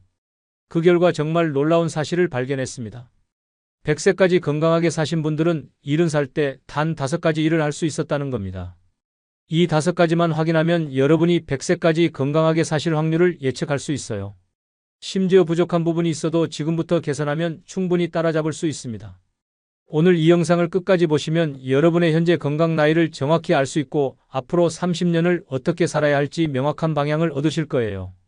그리고 실제로 이 방법을 실천해서 놀라운 변화를 경험한 분들의 이야기도 들려드릴 겸 혹시 이런 생각 해보셨나요? 이제 70이 넘었는데 뭘 해도 소용없겠지. 이미 늙었는데 무슨 소용이야. 하지만 제가 단언하건대 그런 생각은 완전히 틀렸습니다. 의학적으로 말씀드리면 70살은 인생의 끝이 아니라 새로운 장의 시작이에요. 70살에서 100세까지는 30년입니다. 30년이면 아기가 태어나서 어른이 될 수 있는 충분한 시간이에요. 이 소중한 30년을 어떻게 보내실 건가요? 병원 침대에서 보내시겠어요? 아니면 건강하고 활기차게 보내시겠어요? 그 선택은 바로 지금 이 순간 여러분의 손에 달려 있습니다. 자, 그럼 지금부터 여러분의 미래를 결정할 5가지 생명력 테스트를 시작해 보겠습니다. 각각의 테스트는 단순해 보이지만 그 안에는 깊은 의학적 의미가 숨어 있어요. 나이는 숫자일 뿐 진짜 중요한 것. 여러분, 나이가 정말 중요한 걸까요? 제가 진료실에서 매일 보는 현실은 정말 놀라워요. 같은 75세인데도 어떤 분은 20대처럼 활기차시고 어떤 분은 90대처럼 기운이 없으세요. 얼마 전에 제게 오신 두 분의 환자를 소개해 드릴게요. 두 분 다 정확히 73세셨어요. 첫 번째 분은 김할아버지예요. 병원에 오실 때 대중교통을 이용하시고 진료실에서는 스마트폰으로 메모를 하시며 제 설명을 정확히 이해하고 질문도 날카롭게 하세요. 두 번째 분은 박할아버지예요. 아드님이 모시고 오셨고 제 말씀을 잘 알아듣지 못하시며 같은 질문을 여러 번 반복하세요. 겉으로 보기에는 두 분 다 건강해 보이는데 실제로는 완전히 다른 상태였어요. 이 차이는 어디서 오는 걸까요? 바로 생물학적 나이와 기능적 나이의 차이예요. 생물학적 나이는 태어난 지 몇 년이 지났느냐를 나타내지만 기능적 나이는 실제로 몸과 뇌가 얼마나 젊게 작동하고 있는지를 보여줘요. 세계에서 가장 오래 사는 사람들이 많이 사는 지역들을 연구해보면 흥미로운 공통점이 있어요. 일본의 오키나와, 그리스의 이카리아, 이탈리아의 사르디니아 같은 곳들 말이에요. 이 지역 사람들은 유전자가 특별한 게 아니에요. 그들이 특별한 건 바로 생활 습관이었어요. 그들은 나이가 들어도 몸을 계속 움직이고 뇌를 계속 사용하고 사람들과 계속 어울리면서 살아요. 제가 50년간 환자분들을 보면서 확신하게 된 것이 있어요. 나이는 정말 숫자일 뿐이라는 거예요. 중요한 건 몸의 나이가 아니라 기능의 나이라는 겁니다. 기능적으로 젊은 분들의 특징을 보면 그들은 모두 5가지 핵심 능력을 유지하고 계셨어요. 이 5가지 능력이 바로 오늘 제가 말씀드릴 생명력 테스트의 핵심입니다. 그런데 여기서 정말 희망적인 소식이 있어요. 이 5가지 능력은 나이가 들어서도 충분히 기를 수 있다는 거예요. 실제로 80세에 시작해서 90세에 더 건강해지신 분들도 많이 봤어요. 제 환자분 중에 78세에 처음 오신 할머니가 계세요. 처음에는 지팡이를 짚고 오셨는데 지금 83세가 되신 지금은 혼자서 걸어 다니시고 요가까지 하세요. 비결이 뭐였을까요? 바로 오늘 말씀드릴 5가지 능력을 꾸준히 기르신 거였어요. 70살부터가 정말 중요한 30년이에요. 이 시기에 어떤 선택을 하느냐에 따라 여러분의 마지막 30년이 완전히 달라집니다. 침대에서 보내는 30년이 될 수도 있고 세계 여행을 다니는 30년이 될 수도 있어요. 그럼 지금부터 첫 번째와 두 번째 생명력 테스트를 해보겠습니다. 첫 번째와 두 번째 생명력 테스트. 첫 번째 테스트는 30초 동안 눈을 감고 한 발로 서기입니다. 지금 잠깐 일어나서 해보세요. 안전을 위해 의자나 벽 근처에서 하시되 손으로는 잡지 마세요. 한 발을 들고 눈을 감고 30초를 세어보세요. 하나, 둘, 셋. 어떠세요? 30초를 버티셨나요? 혹시 중간에 눈을 뜨시거나 다른 발을 땅에 댔나요? 이 테스트가 왜 중요한지 설명해 드릴게요. 균형 감각은 단순해 보이지만 실제로는 우리 몸의 가장 복잡한 시스템 중 하나예요. 뇌의 손에서 균형을 조절하고 귀환의 평형기관에서 몸의 기울기를 감지하고 발바닥의 감각신경에서 지면의 상태를 파악해요. 또한 다리와 발목, 허리의 수많은 근육들이 순간순간 미세하게 조절되어야 해요. 이 모든 것이 완벽하게 협조해야만 균형을 유지할 수 있거든요. 눈을 감고 한 발로 서는 것은 이 모든 시스템이 제대로 작동하는지 확인하는 종합 검사예요. 만약 30초를 버티지 못하셨다면 뇌의 균형 조절 기능이나 다리 근육, 또는 말초신경에 문제가 있을 수 있어요. 하지만 걱정하지 마세요. 균형 감각은 연습으로 충분히 향상시킬 수 있어요. 매일 조금씩만 연습해도 놀라운 변화를 경험하실 거예요. 더 중요한 건 이 능력이 실생활에 미치는 영향이에요. 균형 감각이 좋으면 넘어질 위험이 현저히 줄어들어요. 혹시 아시나요? 65세 이상 어르신들의 사망 원인 중 상당 부분이 낙상 때문이라는 걸요. 넘어져서 고관절이 부러지면 그 후유증으로 오랫동안 누워 지내시다가 폐렴이나 욕창 같은 합병증이 생기는 경우가 많아요. 하지만 균형 감각이 좋으면 길에서 발이 걸려도 순간적으로 몸을 바로 잡을 수 있고 화장실에서 미끄러져도 중심을 잡을 수 있어요. 두 번째 테스트는 팔에 도움 없이 의자에서 5번 연속 일어서기입니다. 의자에 앉아보세요. 그리고 팔로 의자를 짚거나 무릎을 짚지 말고 오직 다리 힘만으로 일어나세요. 5번 연속으로 할 수 있나요? 이 테스트는 하체 근력과 심장 기능을 동시에 체크하는 검사예요. 의자에서 일어서는 동작은 생각보다 많은 근육이 필요해요. 허벅지 앞쪽의 대퇴사두근, 뒤쪽의 햄스트링, 엉덩이의 둔근, 종아리의 비복근까지 모두 협력해야 해요. 특히 남성분들의 경우 나이가 들면서 하체 근력이 떨어지는 속도가 여성보다 빨라요. 젊을 때는 힘이 세서 별로 신경 쓰지 않으셨겠지만 70살이 되면 이야기가 달라져요. 이 능력을 유지하고 있다는 것은 여러분이 아직 독립적인 생활을 할 수 있다는 뜻이에요. 남의 도움 없이 스스로 일어서고 앉고 움직일 수 있다는 거죠. 이것이야말로 품위 있는 노년의 기본 조건이에요. 또한 이 동작은 심장 기능과도 관련이 있어요. 앉았다 일어설 때 심장이 순간적으로 더 많은 피를 다리로 공급해야 하거든요. 이때 어지럽지 않고 자연스럽게 할 수 있다면 심장이 아직 튼튼하다는 증거예요. 제가 진료한 환자분 중에 71세 할아버지가 계세요. 처음 오셨을 때는 일어서는 것조차 힘들어 하셨어요. 하지만 6개월간 꾸준히 운동하신 결과 지금은 의자에서 10번도 거뜬히 일어서세요. 그분 말씀이 세상이 다시 넓어진 기분이라고 하시더군요. 첫 번째와 두 번째 테스트는 어떠셨나요? 혹시 잘 안 되셨다고 해서 걱정하지 마세요. 나중에 이런 능력들을 기르는 구체적인 방법을 자세히 알려드릴 테니까요. 이제 세 번째와 네 번째 테스트를 해보겠습니다. 세 번째와 네 번째 생명력 테스트. 세 번째 테스트는 20분간 멈추지 않고 걷기입니다. 시간을 재면서 20분 동안 쉬지 않고 걸을 수 있는지 확인해 보세요. 여기서 중요한 건 속도가 아니라 지속성이에요. 천천히 걸어도 되니까 멈추지 말고 계속 걸어보세요. 걷기는 인간의 가장 기본적인 운동이지만 동시에 가장 완벽한 운동이기도 해요. 걸을 때는 심장, 폐, 다리 근육, 균형 감각이 모두 협력해야 하거든요. 마치 오케스트라가 하나의 아름다운 음악을 연주하는 것처럼요. 20분간 지속적으로 걸을 수 있다는 것은 여러분의 심폐 기능이 아직 튼튼하다는 의미예요. 심장이 충분히 피를 공급할 수 있고 폐가 충분히 산소를 받아들일 수 있으며 다리 근육이 그 에너지를 효율적으로 사용할 수 있다는 뜻이거든요.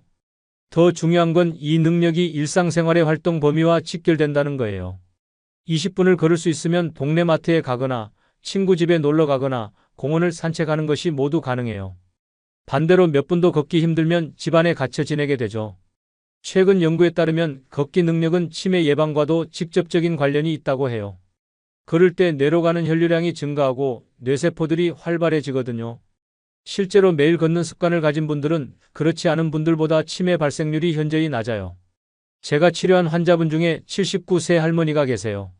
처음 오셨을 때는 5분도 걷기 힘들어 하셨어요. 하지만 1년간 꾸준히 걷기 연습을 하신 결과 지금은 40분도 걸으세요. 그분 말씀이 걸을 수 있게 되니까 세상이 다시 넓어진 기분이라고 하시더군요. 네 번째 테스트는 일주일 전 같은 요일에 무엇을 했는지 기억하기입니다. 오늘이 화요일이라면 지난주 화요일에 무엇을 하셨는지 떠올려 보세요. 아침에 일어나서 무엇을 하셨고, 점심에는 무엇을 드셨고, 오후에는 어디를 가셨는지 말이에요. 많은 분들이 나이 들면 깜빡깜빡하는 게 당연한 거 아니야? 하고 생각하세요. 물론 젊을 때보다 기억력이 조금 떨어지는 것은 자연스러운 현상이에요. 하지만 최근 일들을 전혀 기억하지 못한다면 문제가 될 수 있어요. 뇌는 우리 몸의 사령탑이에요. 모든 장기의 활동을 조절하고 통제하죠. 기억력이 유지되고 있다는 것은 뇌가 아직 활발하게 작동하고 있다는 증거예요. 특히 최근 기억은 뇌의 해마라는 부분에서 담당하는데 이 부분이 건강하면 다른 뇌 기능도 대부분 정상이에요. 해마는 새로운 정보를 받아들이고 처리하는 역할을 하거든요. 또한 기억력은 독립적인 생활과 직결되어요. 약 먹는 시간을 기억하고 약속 시간을 지키고 중요한 일들을 처리할 수 있어야 혼자서도 충분히 생활할 수 있어요. 흥미로운 사실은 기억력도 운동으로 향상시킬 수 있다는 거예요. 뇌도 근육처럼 쓰면 쓸수록 강해져요. 새로운 것을 배우고 책을 읽고 사람들과 대화하고 문제를 해결하는 활동들이 모두 뇌 운동이 되는 거죠. 제가 만난 87세 환자분은 매일 일기를 쓰시는 습관이 있으셨어요. 덕분에 기억력이 50대 수준으로 유지되고 계셨어요. 그분 말씀이 일기를 쓰려면 하루 일과를 다시 떠올려야 하는데 그게 뇌 운동이 되는 것 같다고 하시더군요. 세 번째와 네 번째 테스트는 어떠셨나요? 걷기는 할 수 있으셨는지, 기억은 잘 나시는지요? 이제 마지막 다섯 번째 테스트를 해보겠습니다. 다섯 번째 생명력 테스트와 종합평가. 다섯 번째 테스트는 매일 10분 이상 진심 어린 대화 나누기입니다. 가족이나 친구, 이웃과 하루에 10분 이상은 진짜 대화를 나누고 계신가요? 여기서 진짜 대화란 단순한 인사가 아니라 서로의 안부를 묻고 생각을 나누고 감정을 표현하는 것을 말해요. 남성분들의 경우 은퇴 후에 사회적 관계가 급격히 줄어드는 경우가 많아요. 직장 동료들과의 만남이 줄어들고 새로운 사람들을 만날 기회도 적어지죠. 그러다 보면 하루 종일 가족 외에는 대화할 상대가 없는 경우도 생겨요. 하지만 대화는 단순히 말을 주고받는 것 이상의 의미가 있어요. 대화를 통해 뇌가 자극받고 감정이 순환되며 스트레스가 해소돼요. 또한 다른 사람과의 교류를 통해 새로운 정보를 얻고 세상과 연결되어 있다는 느낌을 받게 되죠. 의학적으로도 사회적 고립은 우울증의 주요 원인 중 하나예요. 우울증은 단순히 기분이 나쁜 것을 넘어서 면역력을 떨어뜨리고 식욕을 잃게 하며 수면 장애를 일으켜요. 결국 전반적인 건강 상태가 악화되는 악순환이 시작되는 거죠. 반대로 활발한 사회활동을 유지하시는 분들은 정신적으로 젊고 몸도 건강해요. 실제로 연구 결과에 따르면 사회적 관계가 풍부한 사람들은 그렇지 않은 사람들보다 수명이 50%나 더 길다고 해요.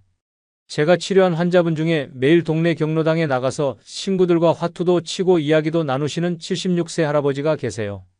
정말 70대가 맞나 싶을 정도로 활기차세요. 그분을 보면 사회적 건강이 얼마나 중요한지 실감하게 돼요. 외로움은 건강에 정말 해로워요. 최근 연구에 따르면 만성적인 외로움은 하루에 담배 15개비를 피우는 것만큼 건강에 해롭다고 해요. 그만큼 사회적 관계가 건강에 미치는 영향이 크다는 뜻이에요. 그럼 이제 5가지 테스트를 모두 해보셨으니 종합평가를 해보겠습니다. 첫 번째, 30초 동안 눈 감고 한 발로 서기 마이너스 가능하신가요? 두 번째, 팔 없이 의자에서 5번 연속 일어서기 마이너스 할 수 있으신가요? 세 번째, 20분간 멈추지 않고 걷기 마이너스 해보셨나요? 네 번째, 일주일 전 같은 요일의 일 기억하기 마이너스 기억나시나요?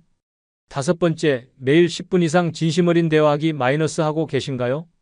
5개 모두 가능하시다면 정말 축하드려요. 여러분은 이미 100세 건강의 기본기를 갖추고 계신 거예요.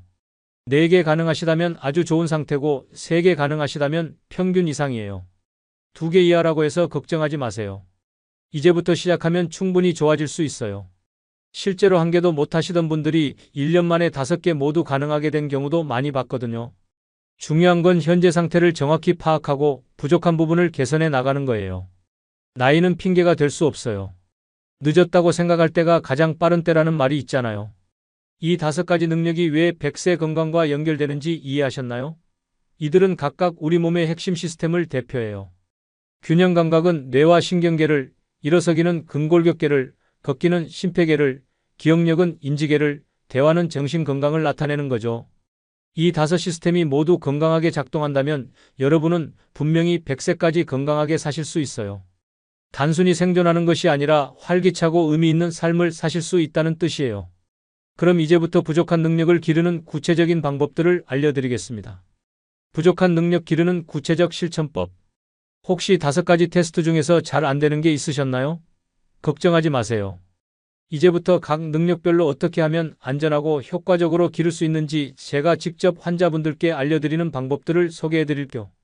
첫 번째, 균형 감각 기르기입니다. 균형 감각이야말로 우리 어르신들에게 가장 중요한 능력 중 하나예요. 넘어지는 사고 한 번이 인생을 완전히 바꿔놓을 수 있거든요. 하지만 균형 감각은 매일 조금씩만 연습해도 분명히 좋아져요. 가장 쉽고 효과적인 방법은 양치질하면서 균형 연습하기예요. 매일 아침 저녁 양치질하실 때 한 발로 서서 해보세요. 처음에는 세면대를 한 손으로 가볍게 잡고 하셔도 돼요. 3분 동안 양치질 하시면서 중간중간 한 발로 서 있는 시간을 늘려가는 거예요. 텔레비전 보실 때 광고 나오면 일어나서 한 발로 서 있기를 해보세요. 광고가 1에서 2분이니까 부담 없이 할 수 있어요.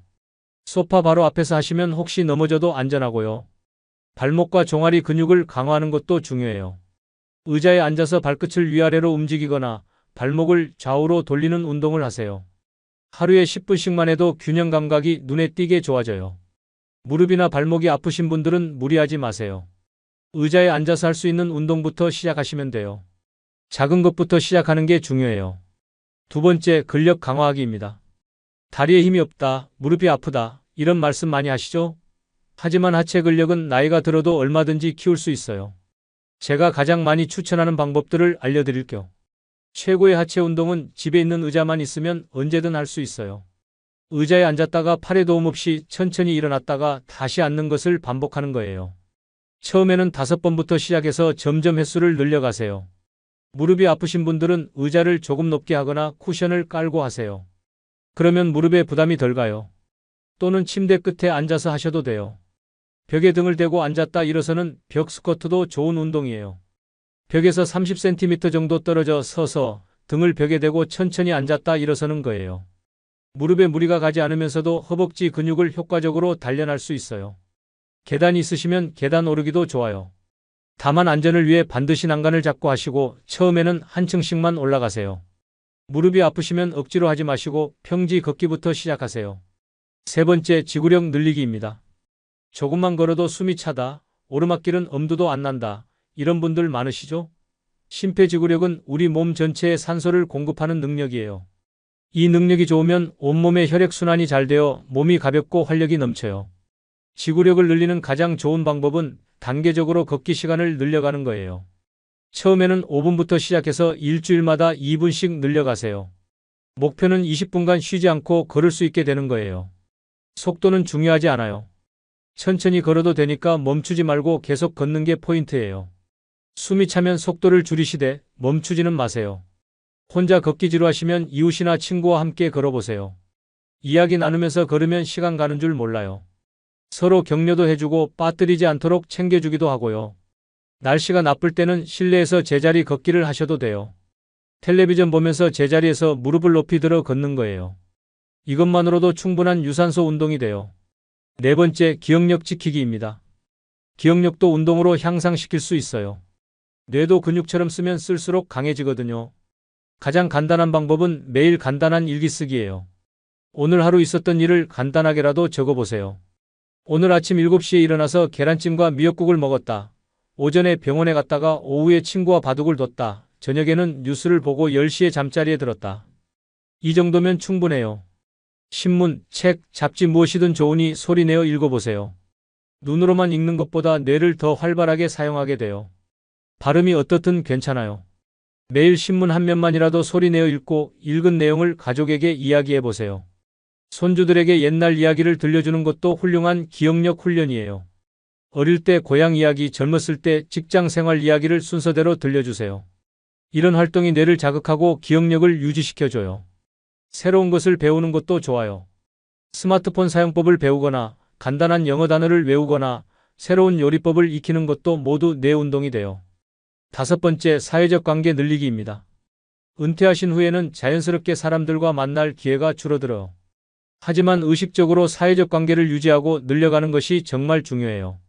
가장 쉬운 방법은 가족과의 대화 시간을 늘리는 거예요.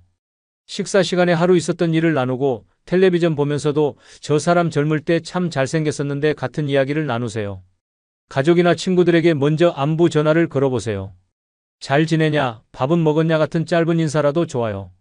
먼저 마음을 열고 다가가면 상대방도 기꺼이 응해줄 거예요. 동네 경로당이나 복지관 같은 곳에 나가보세요. 처음에는 어색할 수도 있지만 며칠 나가다 보면 친구들이 생겨요. 함께 할 수 있는 취미 활동을 찾는 것도 좋아요. 이렇게 5가지 능력을 기르는 방법들을 말씀드렸는데 여기서 가장 중요한 건 꾸준함이에요. 하루에 몇 시간씩 운동하는 것보다 매일 조금씩이라도 꾸준히 하는 게 훨씬 효과적이거든요. 그런데 몸의 건강만큼이나 중요한 게 바로 마음의 건강이에요. 사회적 건강과 마음관리법. 많은 분들이 나이가 들면서 몸의 건강에만 신경 쓰시는데 실제로는 마음의 건강이 더 중요할 수도 있어요. 왜냐하면 마음이 건강해야 몸도 건강하게 유지할 수 있거든요. 관계의 힘이 얼마나 중요한지 아세요? 최근 하버드 대학교에서 80년간 진행한 연구 결과가 화제가 됐어요. 행복하고 건강한 삶의 가장 중요한 요인이 바로 좋은 인간관계라는 거였어요. 좋은 관계를 유지하는 사람들은 그렇지 않은 사람들보다 더 행복하고 더 건강하고 심지어 수명도 더 길었어요. 반대로 외로운 사람들은 우울증, 치매, 심혈관 질환에 걸릴 위험이 훨씬 높았고요. 그럼 나이 들어서도 새로운 친구를 만들 수 있을까요? 물론이에요. 제 환자분 중에 73세에 탁구를 시작하신 할아버지가 계세요.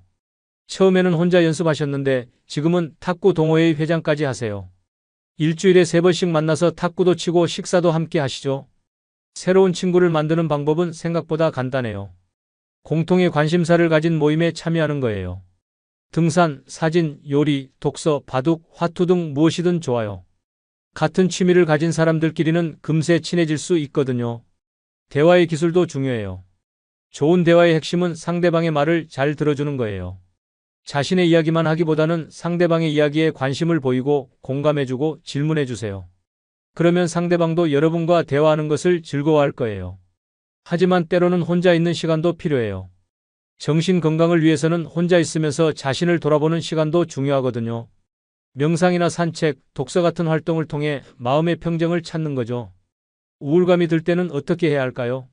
먼저 그런 감정이 자연스러운 것임을 인정하세요. 나이가 들면서 여러 가지 상실을 경험하게 되니까 우울감이 드는 것은 당연해요. 하지만 그 감정에만 빠져 있으면 안 돼요. 의식적으로 활동을 늘리고 사람들과 만나고 새로운 것에 도전해 보세요. 움직이면 기분도 따라서 좋아져요. 햇볕을 쬐는 것도 정신 건강에 도움이 돼요. 햇볕을 쬐면 우리 몸에서 세로토닌이라는 행복 호르몬이 분비되거든요. 매일 최소 30분은 밖에 나가서 햇볕을 쬐세요. 규칙적인 생활 리듬을 유지하는 것도 중요해요. 매일 같은 시간에 일어나고 같은 시간에 잠자리에 들고 규칙적으로 식사하세요. 이런 규칙성이 마음의 안정감을 가져다 줘요. 취미 활동도 정신 건강에 큰 도움이 돼요. 좋아하는 일을 할 때는 시간 가는 줄도 모르고 몰입하게 되잖아요. 이런 몰입의 순간들이 우울감을 날려버리고 활력을 주거든요. 통합적으로 접근하는 것이 중요해요. 몸과 마음은 따로 떨어져 있는 게 아니라 서로 영향을 주고받아요. 몸이 건강하면 마음도 건강해지고 마음이 건강하면 몸도 건강해져요. 제 환자분 중에 78세 할머니가 계세요. 처음 오셨을 때는 우울증으로 많이 힘들어 하셨어요. 하지만 매일 산책하기, 요가 배우기, 독서 모임 참여하기를 시작하신 후 완전히 달라지셨어요. 지금은 정말 활기차게 지내세요. 몸과 마음을 함께 돌보는 지혜가 바로 건강한 100세의 비결이에요. 이제 마지막으로 100세까지 가는 실전 로드맵을 말씀드리겠습니다. 100세까지 가는 실전 로드맵. 100세까지 가는 길은 마라톤과 같아요. 빨리 달리는 것이 중요한 게 아니라 끝까지 완주하는 것이 중요하죠. 중간에 힘들 때도 있고 지칠 때도 있겠지만 포기하지 않고 꾸준히 나아가면 반드시 결승점에 도달할 수 있어요. 70대부터 100세까지의 30년을 어떻게 계획해야 할까요? 단계별로 구체적인 목표를 세워보겠습니다. 70대 초반에는 기본기를 다지는 시기예요. 오늘 말씀드린 5가지 생명력 테스트를 모두 통과할 수 있도록 하는 것이 목표예요. 균형 감각, 근력, 지구력, 기억력, 사회적 관계를 모두 기본 수준 이상으로 유지하는 거죠. 70대 후반에는 유지와 발전의 시기예요. 기본기를 유지하면서 더 발전시켜 나가는 거예요. 더 오래 걷고 더 오래 균형을 잡고 더 많은 사람들과 관계를 맺는 거죠. 80대에는 지혜롭게 관리하는 시기예요. 체력은 조금 떨어질 수 있지만 그동안 쌓아온 습관들로 건강을 유지해 나가는 거예요. 무리하지 않으면서도 꾸준히 활동하는 것이 중요해요. 90대에는 품위를 유지하는 시기예요. 비록 몸은 예전 같지 않을 수 있지만 정신은 여전히 맑고 밝게 유지하는 거예요. 가족과 친구들과의 관계를 소중히 하고 자신만의 방식으로 의미 있는 시간을 보내는 거죠. 100세에는 감사하며 살아가는 시기예요. 이만큼 오래 살 수 있었다는 것 자체가 축복이니까 매일매일을 감사하며 살아가는 거예요. 하지만 이 모든 계획의 핵심은 바로 습관의 힘이에요. 큰 변화를 한 번에 만들려고 하지 마세요. 작은 변화를 매일 꾸준히 하는 것이 더 효과적이거든요. 예를 들어 오늘부터 양치질할 때 한 발로 서기를 시작해 보세요. 매일 조금씩만 늘려가면 한 달 후에는 30초를 버틸 수 있게 될 거예요. 이런 작은 성공들이 모여 큰 변화를 만들어내는 거죠. 동기를 유지하는 것도 중요해요. 목표를 너무 크게 잡으면 금세 지치게 돼요. 대신 작고 달성 가능한 목표를 세우고 달성할 때마다 자신에게 상을 주세요. 좋아하는 음식을 먹거나 좋아하는 드라마를 보거나 친구와 만나거나 하는 식으로요. 혼자 하기 어려우면 가족이나 친구와 함께 하세요. 서로 격려해주고 챙겨주면서 하면 훨씬 쉬워져요. 건강관리는 혼자 하는 것보다 함께 하는 것이 훨씬 효과적이거든요. 실패했을 때는 자신을 탓하지 마세요. 다시 시작하면 되는 거예요. 중요한 건 포기하지 않는 것이에요. 넘어져도 다시 일어서는 것, 그것이 바로 100세 건강의 비결이에요. 제 환자분들 중에 실제로 변화한 분들의 이야기를 들려드릴게요. 74세에 처음 운동을 시작하신 박할아버지가 계세요. 처음에는 의자에서 일어나는 것도 힘들어 하셨어요. 하지만 6개월 후에는 손주와 함께 등산을 다니세요. 지금 78세가 되신 지금도 매주 산에 오르고 계세요. 72세에 우울증으로 힘들어 하시던 김할머니도 계세요.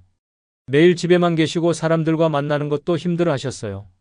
하지만 요가를 시작하시고 독서 모임에 참여하신 후 완전히 달라지셨어요. 지금은 동네에서 가장 활기찬 분 중 한 분이에요. 이분들의 공통점이 뭘까요? 바로 포기하지 않으셨다는 거예요. 처음에는 힘들고 어려웠지만 조금씩 꾸준히 하신 결과 놀라운 변화를 경험하신 거죠. 여러분도 할 수 있어요. 나이는 핑계가 될 수 없어요. 중요한 건 시작하는 것이고 꾸준히 하는 거예요. 오늘부터 단 한 가지만이라도 시작해보세요. 양치질할 때 한 발로 서기, 매일 10분 걷기, 가족과 대화 시간 늘리기, 무엇이든 좋아요. 작은 시작이 큰 변화를 만들어낼 거예요. 100세까지 가는 길은 멀어 보이지만 한 걸음 한 걸음 걸어가다 보면 어느새 도착해 있을 거예요. 그리고 그 길을 걸어가는 동안 여러분은 건강하고 활기차고 의미 있는 시간을 보내실 거예요. 저는 의사로서 여러분이 100세까지 건강하게 사시기를 진심으로 바라요. 그리고 그 꿈이 결코 불가능하지 않다는 것을 확신해요. 오늘 말씀드린 5가지만 실천하신다면 분명히 가능해요. 마지막으로 다시 한번 정리해 드릴게요. 첫 번째, 30초 동안 눈 감고 한 발로 서기 마이너스 균형 감각을 기르세요. 두 번째, 팔 없이 의자에서 5번 연속 일어서기 마이너스 하체 근력을 키우세요. 세 번째, 20분간 멈추지 않고 걷기 마이너스 심폐지구력을 늘리세요. 네 번째, 일주일 전 같은 요일에 이 일 기억하기 마이너스 기억력을 지키세요. 다섯 번째, 매일 10분 이상 진심 어린 대화하기 마이너스 사회적 관계를 늘리세요. 이 5가지가 바로 100세 건강의 열쇠예요. 여러분도 반드시 할 수 있어요. 70살은 새로운 시작이에요. 앞으로 30년 건강하고 당당하게 사시기 바라요. 가정의학과 의사로서 끝까지 응원하겠습니다. 구독 버튼을 눌러주시면 매주 새로운 건강 비법을 제일 먼저 받아보실 수 있어요. 알림 설정까지 해두시면 유익한 정보들을 놓치지 않으실 거예요. 댓글로 여러분의 건강 체험담도 나눠주시면 서로에게 큰 격려가 될 거예요. 오늘 테스트 결과는 어떠셨는지, 어떤 것부터 시작하실 건지 알려주세요. 다음 영상에서는 100세인들이 매일 먹는 음식과 절대 먹지 않는 음식에 대해 알려드릴 예정이에요. 음식으로 건강을 지키는 비결을 공개할 테니까 기대해주세요. 여러분의 건강한 100세를 위해 제가 끝까지 함께 하겠어요. 오늘도 끝까지 함께 해주셔서 진심으로 감사해요. 가정의학과 전문의 이건강이었습니다. 다음 영상에서 또 뵐게요. 여러분, 지난주에 병원에서 정말 충격적인 장면을 목격했습니다. 82세 김할아버지가 응급실로 실려왔는데요. 겉보기엔 멀쩡해 보이셨지만 불과 6개월 전만 해도 혼자서 장보기를 하고 계단을 뛰어 올라가셨던 분이었습니다. 그런데 이날은 화장실에서 넘어져서 일어날 수 없었다는 거예요. 더 놀라운 건 바로 옆 병실에 계신 94세 박 할머니였습니다. 이분은 혼자서 걸어 들어오셔서 검사 결과 언제 나와요? 라고 또렷하게 물어보셨거든요. 심지어 스마트폰으로 손자와 영상통화까지 하고 계시더라고요. 두 분의 나이 차이는 겨우 12세. 그런데 왜 이렇게 극명한 차이가 날까요? 40년간 노인의학과에서 일하며 수천 명의 환자를 진료한 저는 놀라운 사실을 발견했습니다. 건강하게 90세, 100세까지 사시는 분들과 70대의 병원 신세를 지는 분들 사이에는 명확한 차이점이 있다는 것이죠. 그리고 그 차이는 바로 4가지 치명적인 실수에서 시작됩니다. 여러분은 혹시 이런 생각 해보신 적 있으신가요? 나이 들면 쉬어야지, 많이 먹으면 살찌니까 적게 먹어야지, 사람들 만나기 귀찮으니 집에만 있자, 잠이 안 와도 참고 견디면 되겠지. 만약 이런 생각을 하고 계시다면 지금 당장 멈추셔야 합니다. 이 4가지가 바로 여러분의 건강한 노후를 망치는 무서운 실수들이거든요. 하지만 걱정하지 마세요. 이 영상을 끝까지 보시면 이 실수들을 어떻게 피하고 건강하게 100세까지 살 수 있는지 구체적인 방법을 모두 알려드리겠습니다. 특히 마지막에는 제가 직접 목격한 90대 환자분의 놀라운 1일 루틴까지 공개할 예정이니까 절대 놓치지 마세요. 그럼 지금부터 첫 번째 치명적인 실수에 대해 말씀드리겠습니다. 첫 번째 실수, 쉬면 쉴수록 빨리 늙는다. 여러분 혹시 하루에 몇 시간이나 앉아서 지내시나요? 텔레비전 보기, 식사하기, 책 읽기까지 합치면 아마 8시간은 넘을 거예요. 얼마 전 75세 이 할머니가 저희 병원에 오셨습니다. 선생님, 요즘 다리에 힘이 없어서 계단 오르기가 힘들어요. 그리고 자꾸 깜빡깜빡해서 걱정이에요 라고 하시더라고요. 자세히 문진해 보니 할머니는 코로나 이후로 거의 집에만 계셨다고 하더군요. 하루 종일 소파에 앉아서 드라마 보시고 식사도 소파에서, 심지어 낮잠도 소파에서 주무셨다는 겁니다. 여러분, 이게 얼마나 무서운 일인지 아세요? 우리 몸은 움직이지 않으면 정말 빠르게 망가집니다. 근육은 하루에 0.3%씩 줄어들고 뼈는 약해지고 혈액순환은 나빠집니다. 가장 무서운 건 뇌예요. 뇌로 가는 혈류가 줄어들면서 기억력과 집중력이 급격히 떨어집니다. 실제로 하루 8시간 이상 앉아있는 분들은 치매 위험이 1.5배나 높아진다는 연구 결과가 있어요. 심장병과 당뇨병 위험도 마찬가지로 크게 올라갑니다. 그런데 더 충격적인 사실은 이런 변화가 생각보다 훨씬 빠르게 일어난다는 거예요. 단 2주만 움직이지 않아도 근력이 15%나 감소한다는 연구가 있거든요. 반대로 꾸준히 움직이는 분들은 어떨까요? 91세 최할아버지 이야기를 들려드릴게요. 이분은 매일 아침 동네 한 바퀴를 걸으시고 오후에는 화분에 물을 주시고 저녁에는 간단한 체조를 하세요. 별거 아닌 것 같지만 이분의 혈압은 30대 수준이고 기억력 검사에서도 70대 평균보다 높은 점수가 나왔어요.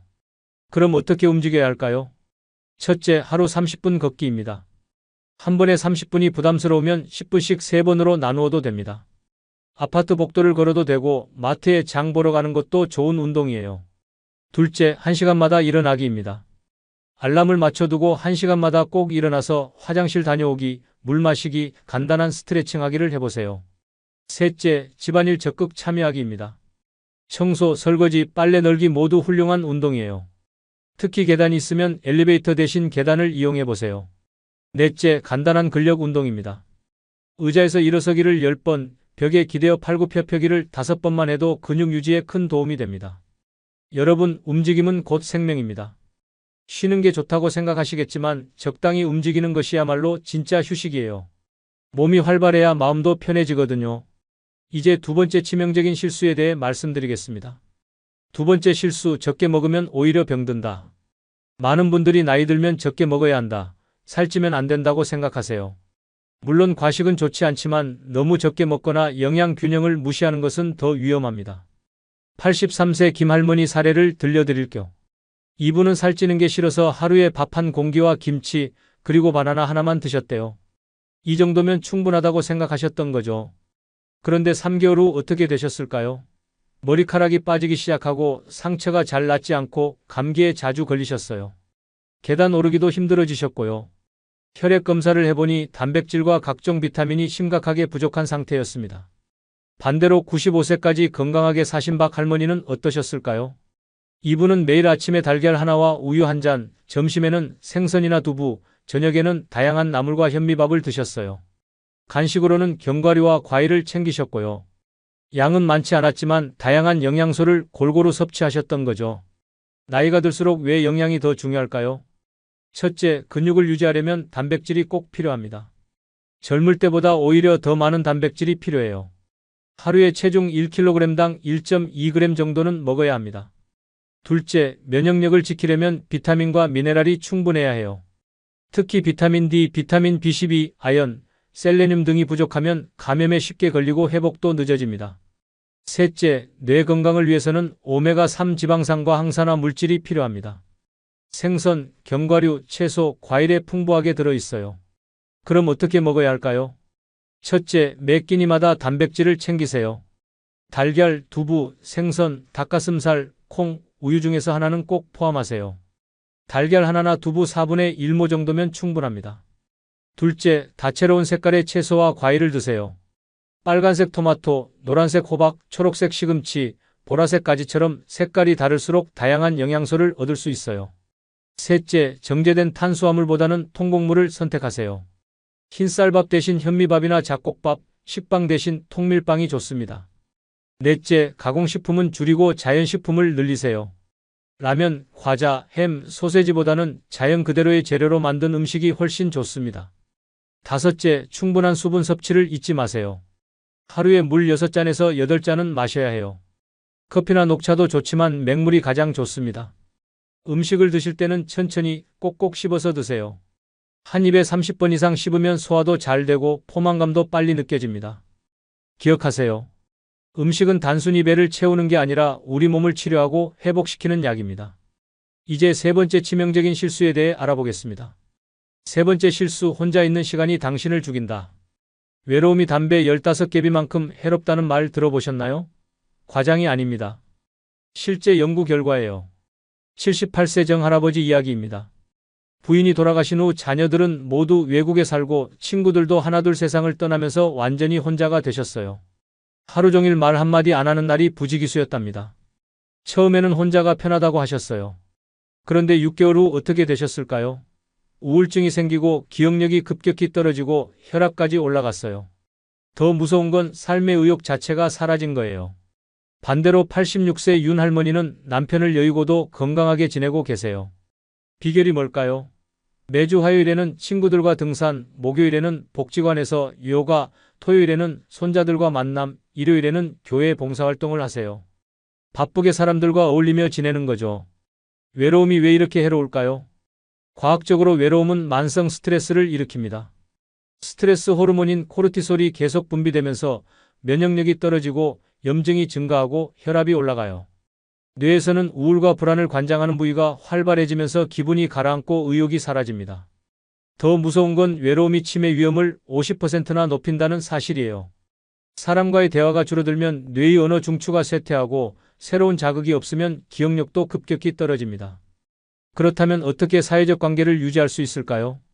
첫째, 가족과의 정기적인 연락입니다. 자녀들이 바쁘더라도 일주일에 한 번은 안부를 나누세요. 요즘은 화상통화로 손자, 손녀 얼굴도 볼 수 있잖아요. 둘째, 동네 모임에 참여해보세요. 경로당, 복지관, 도서관, 종교단체 등 어디든 좋습니다. 처음엔 어색하겠지만 꾸준히 나가다 보면 친구가 생겨요. 셋째, 봉사활동을 해보세요. 남을 돕는다는 기쁨과 함께 자연스럽게 사람들과 어울릴 수 있어요. 복지관에서 식사봉사, 학교에서 책 읽어주기 등 다양한 기회가 있습니다. 넷째, 취미활동을 통해 사람들을 만나세요. 노래교실, 댄스교실, 바둑, 서예, 원예 등 관심 있는 분야의 동호회에 가입해보세요. 다섯째, 반려동물을 키우는 것도 좋은 방법입니다. 개나 고양이를 키우면 산책할 때 다른 반려동물 주인들과 자연스럽게 대화가 시작돼요. 여기서 중요한 건 질보다 양이 아니라는 거예요. 많은 사람을 만날 필요는 없어요. 진심으로 소통할 수 있는 몇 명의 사람만 있어도 충분합니다. 대화할 때는 일방적으로 말하기보다는 상대방의 이야기를 들어주세요. 요즘 어떻게 지내세요? 무슨 재미있는 일 없어요? 같은 질문으로 대화를 시작해보세요. 기억하세요. 사람은 혼자서는 살 수 없는 존재입니다. 나이가 들수록 사회적 관계가 더 소중해져요. 이제 네 번째이자 마지막 치명적인 실수에 대해 말씀드리겠습니다. 네 번째 실수, 잠을 가볍게 본댔까? 나이 들면 잠이 안 와도 괜찮다. 잠깐 못 자도 참고 견디면 된다고 생각하시나요? 이건 정말 위험한 생각입니다. 72세 이 할아버지는 불면증으로 고생하고 계셨어요. 밤에 2~3시간밖에 못 주무시고 낮에는 졸린다고 하소연하셨죠. 원래 나이 들면 잠이 안 온다던데 뭐라고 대수롭지 않게 여기셨어요. 그런데 6개월 후 어떻게 되셨을까요? 기억력이 급격히 떨어지고 혈압이 올라가고 당뇨 수치도 나빠졌어요. 더 심각한 건 면역력이 약해져서 감기가 한 번 걸리면 한 달이 넘도록 낫지 않았다는 거예요. 왜 잠이 이렇게 중요할까요? 잠을 자는 동안 우리 뇌에서는 대청소가 일어납니다. 깨어있을 때 쌓인 노폐물들, 특히 치매의 원인이 되는 아밀로이드 베타 단백질이 씻겨나가요. 수면 시간이 6시간 미만이면 이 청소가 제대로 안 되면서 치매 위험이 2배 이상 높아집니다. 또한 잠을 못 자면 스트레스 호르몬이 과도하게 분비되면서 혈압이 올라가고 인슐린 저항성이 생겨 당뇨병 위험도 커져요. 면역세포의 활동도 떨어져서 감염에 쉽게 걸리고 회복도 늦어집니다. 그럼 어떻게 해야 숙면할 수 있을까요? 첫째, 규칙적인 수면 시간을 지키세요. 매일 같은 시간에 자고 같은 시간에 일어나는 게 중요해요. 주말에도 마찬가지예요. 둘째, 잠자리 환경을 편안하게 만드세요. 침실은 어둡고 조용하고 시원하게 유지하세요. 온도는 18도에서 20도가 적당합니다. 셋째, 잠들기 2시간 전부터는 스마트폰, 텔레비전, 컴퓨터를 보지 마세요. 블루라이트가 멜라토닌 분비를 방해해서 잠이 안 와요. 넷째, 오후 3시 이후에는 카페인을 피하세요. 커피, 녹차, 콜라, 초콜릿에도 카페인이 들어있으니 주의하세요. 다섯째, 적당한 운동을 하되 잠들기 4시간 전에는 마무리하세요. 운동 직후에는 체온이 올라가서 잠이 안 올 수 있어요. 여섯째, 잠들기 전에 따뜻한 목욕이나 족욕을 해보세요. 체온이 서서히 떨어지면서 자연스럽게 잠이 와요. 일곱째, 침실에서는 잠자는 일과 부부관계만 하세요.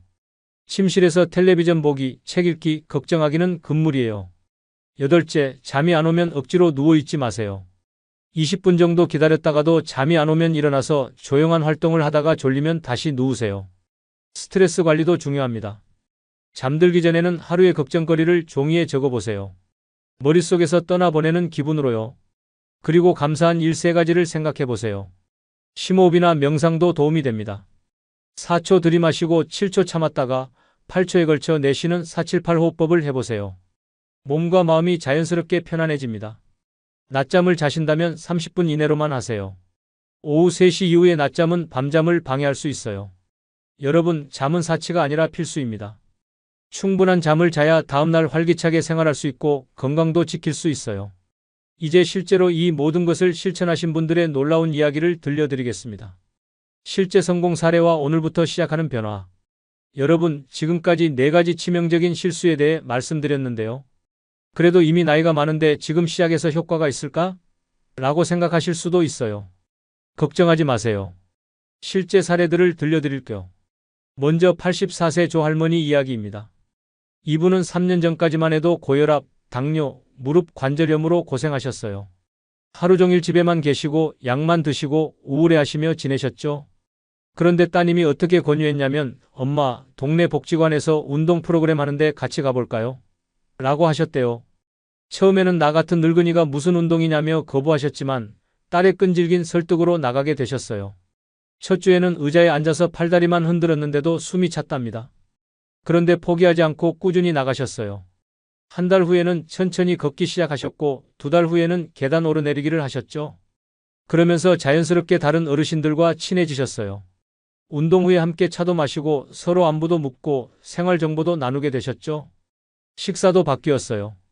예전에는 라면이나 김치찌개 같은 간단한 음식만 드셨는데 새로 만난 친구분이 혈당 관리에는 단백질이 중요하다고 알려주셔서 몇 끼마다 달걀이나 두부를 챙겨 드시기 시작했어요.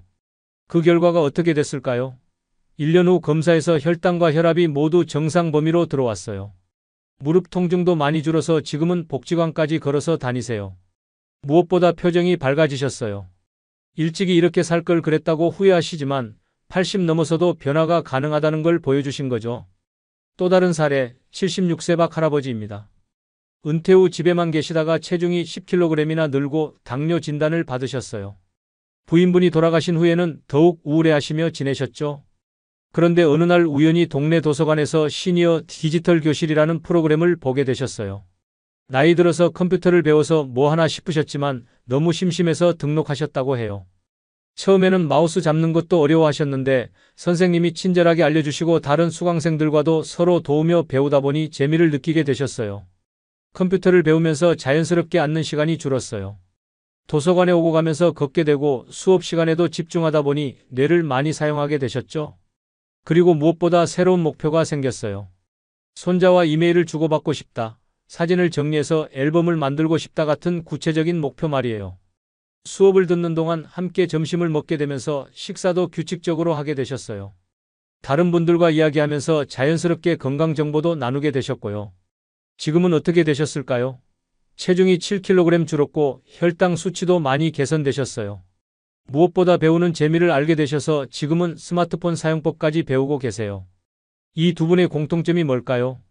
첫째, 작은 것부터 시작하셨어요. 거창한 목표를 세우지 않고 할 수 있는 작은 것부터 차근차근 시작하셨죠. 둘째, 꾸준함을 유지하셨어요. 효과가 바로 나타나지 않아도 포기하지 않고 꾸준히 지속하셨어요.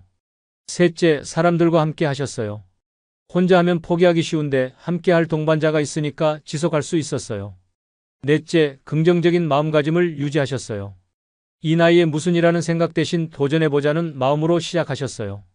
그럼 여러분도 오늘부터 어떻게 시작할 수 있을까요? 일주일 계획표를 제안 드릴게요. 월요일부터 일요일까지 하루에 하나씩만 실천해보세요. 월요일은 움직임의 날입니다. 아침에 일어나서 집 앞을 10분만 걸어보세요.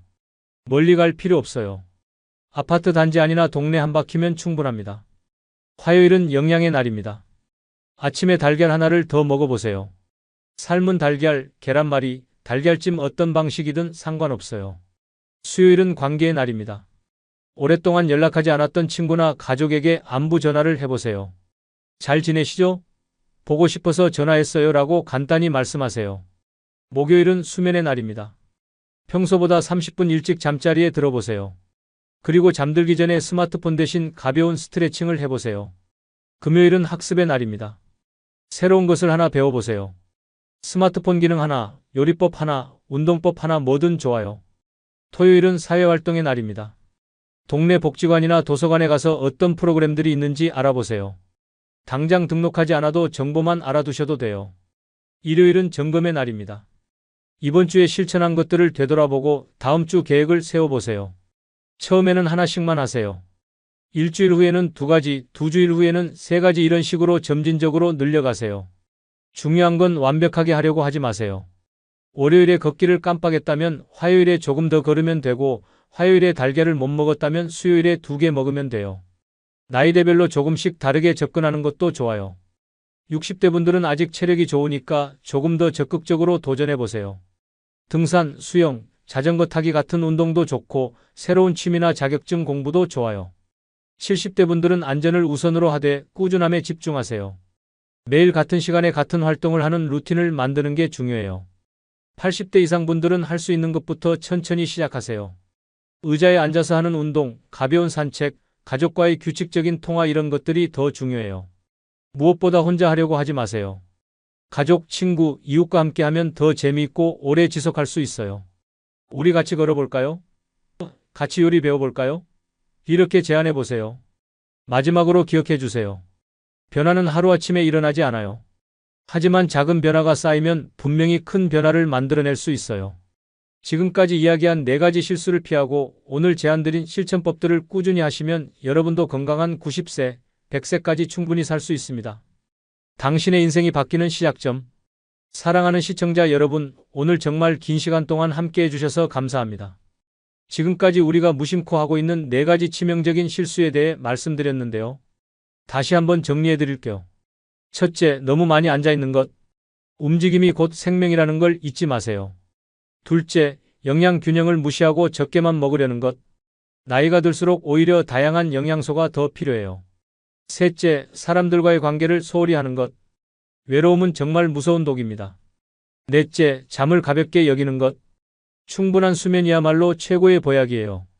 이 4가지만 제대로 지켜도 여러분의 삶이 완전히 달라질 겁니다. 오늘부터 실천해 보세요. 거창한 계획은 필요 없어요. 아주 작은 것부터 시작하면 됩니다. 아침에 일어나서 10분만 걸어보세요. 점심에 달걀 하나 더 먹어보세요.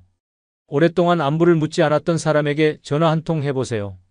평소보다 30분 일찍 잠자리에 들어보세요. 이런 작은 변화들이 모여서 여러분을 건강한 100세인으로 만들어줄 거예요. 그리고 다음 주에는 더욱 놀라운 내용으로 찾아뵐 예정입니다. 100세까지 사는 사람들의 숨겨진 비밀이라는 주제로 실제 100세인들의 생활 패턴과 그들만의 특별한 습관들을 공개할 예정이에요. 특히 100세인들이 매일 실천하는 10분 루틴과 장수 음식의 황금 비율에 대해 자세히 다룰 거예요. 절대 놓치지 마세요. 영상이 도움이 되셨다면 좋아요 버튼을 눌러주시고 구독과 알림 설정도 잊지 마세요. 여러분의 작은 클릭이 더 많은 분들에게 건강한 정보를 전달하는 데 큰 힘이 됩니다. 댓글로는 오늘부터 실천해 보실 것 하나씩 남겨주세요.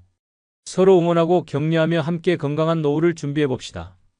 여러분 모두 오늘 밤 푹 주무시고 내일 아침 활기차게 새로운 시작을 하시길 바랍니다. 건강하고 행복한 100세 인생을 위해 오늘이 바로 그 시작점입니다. 감사합니다.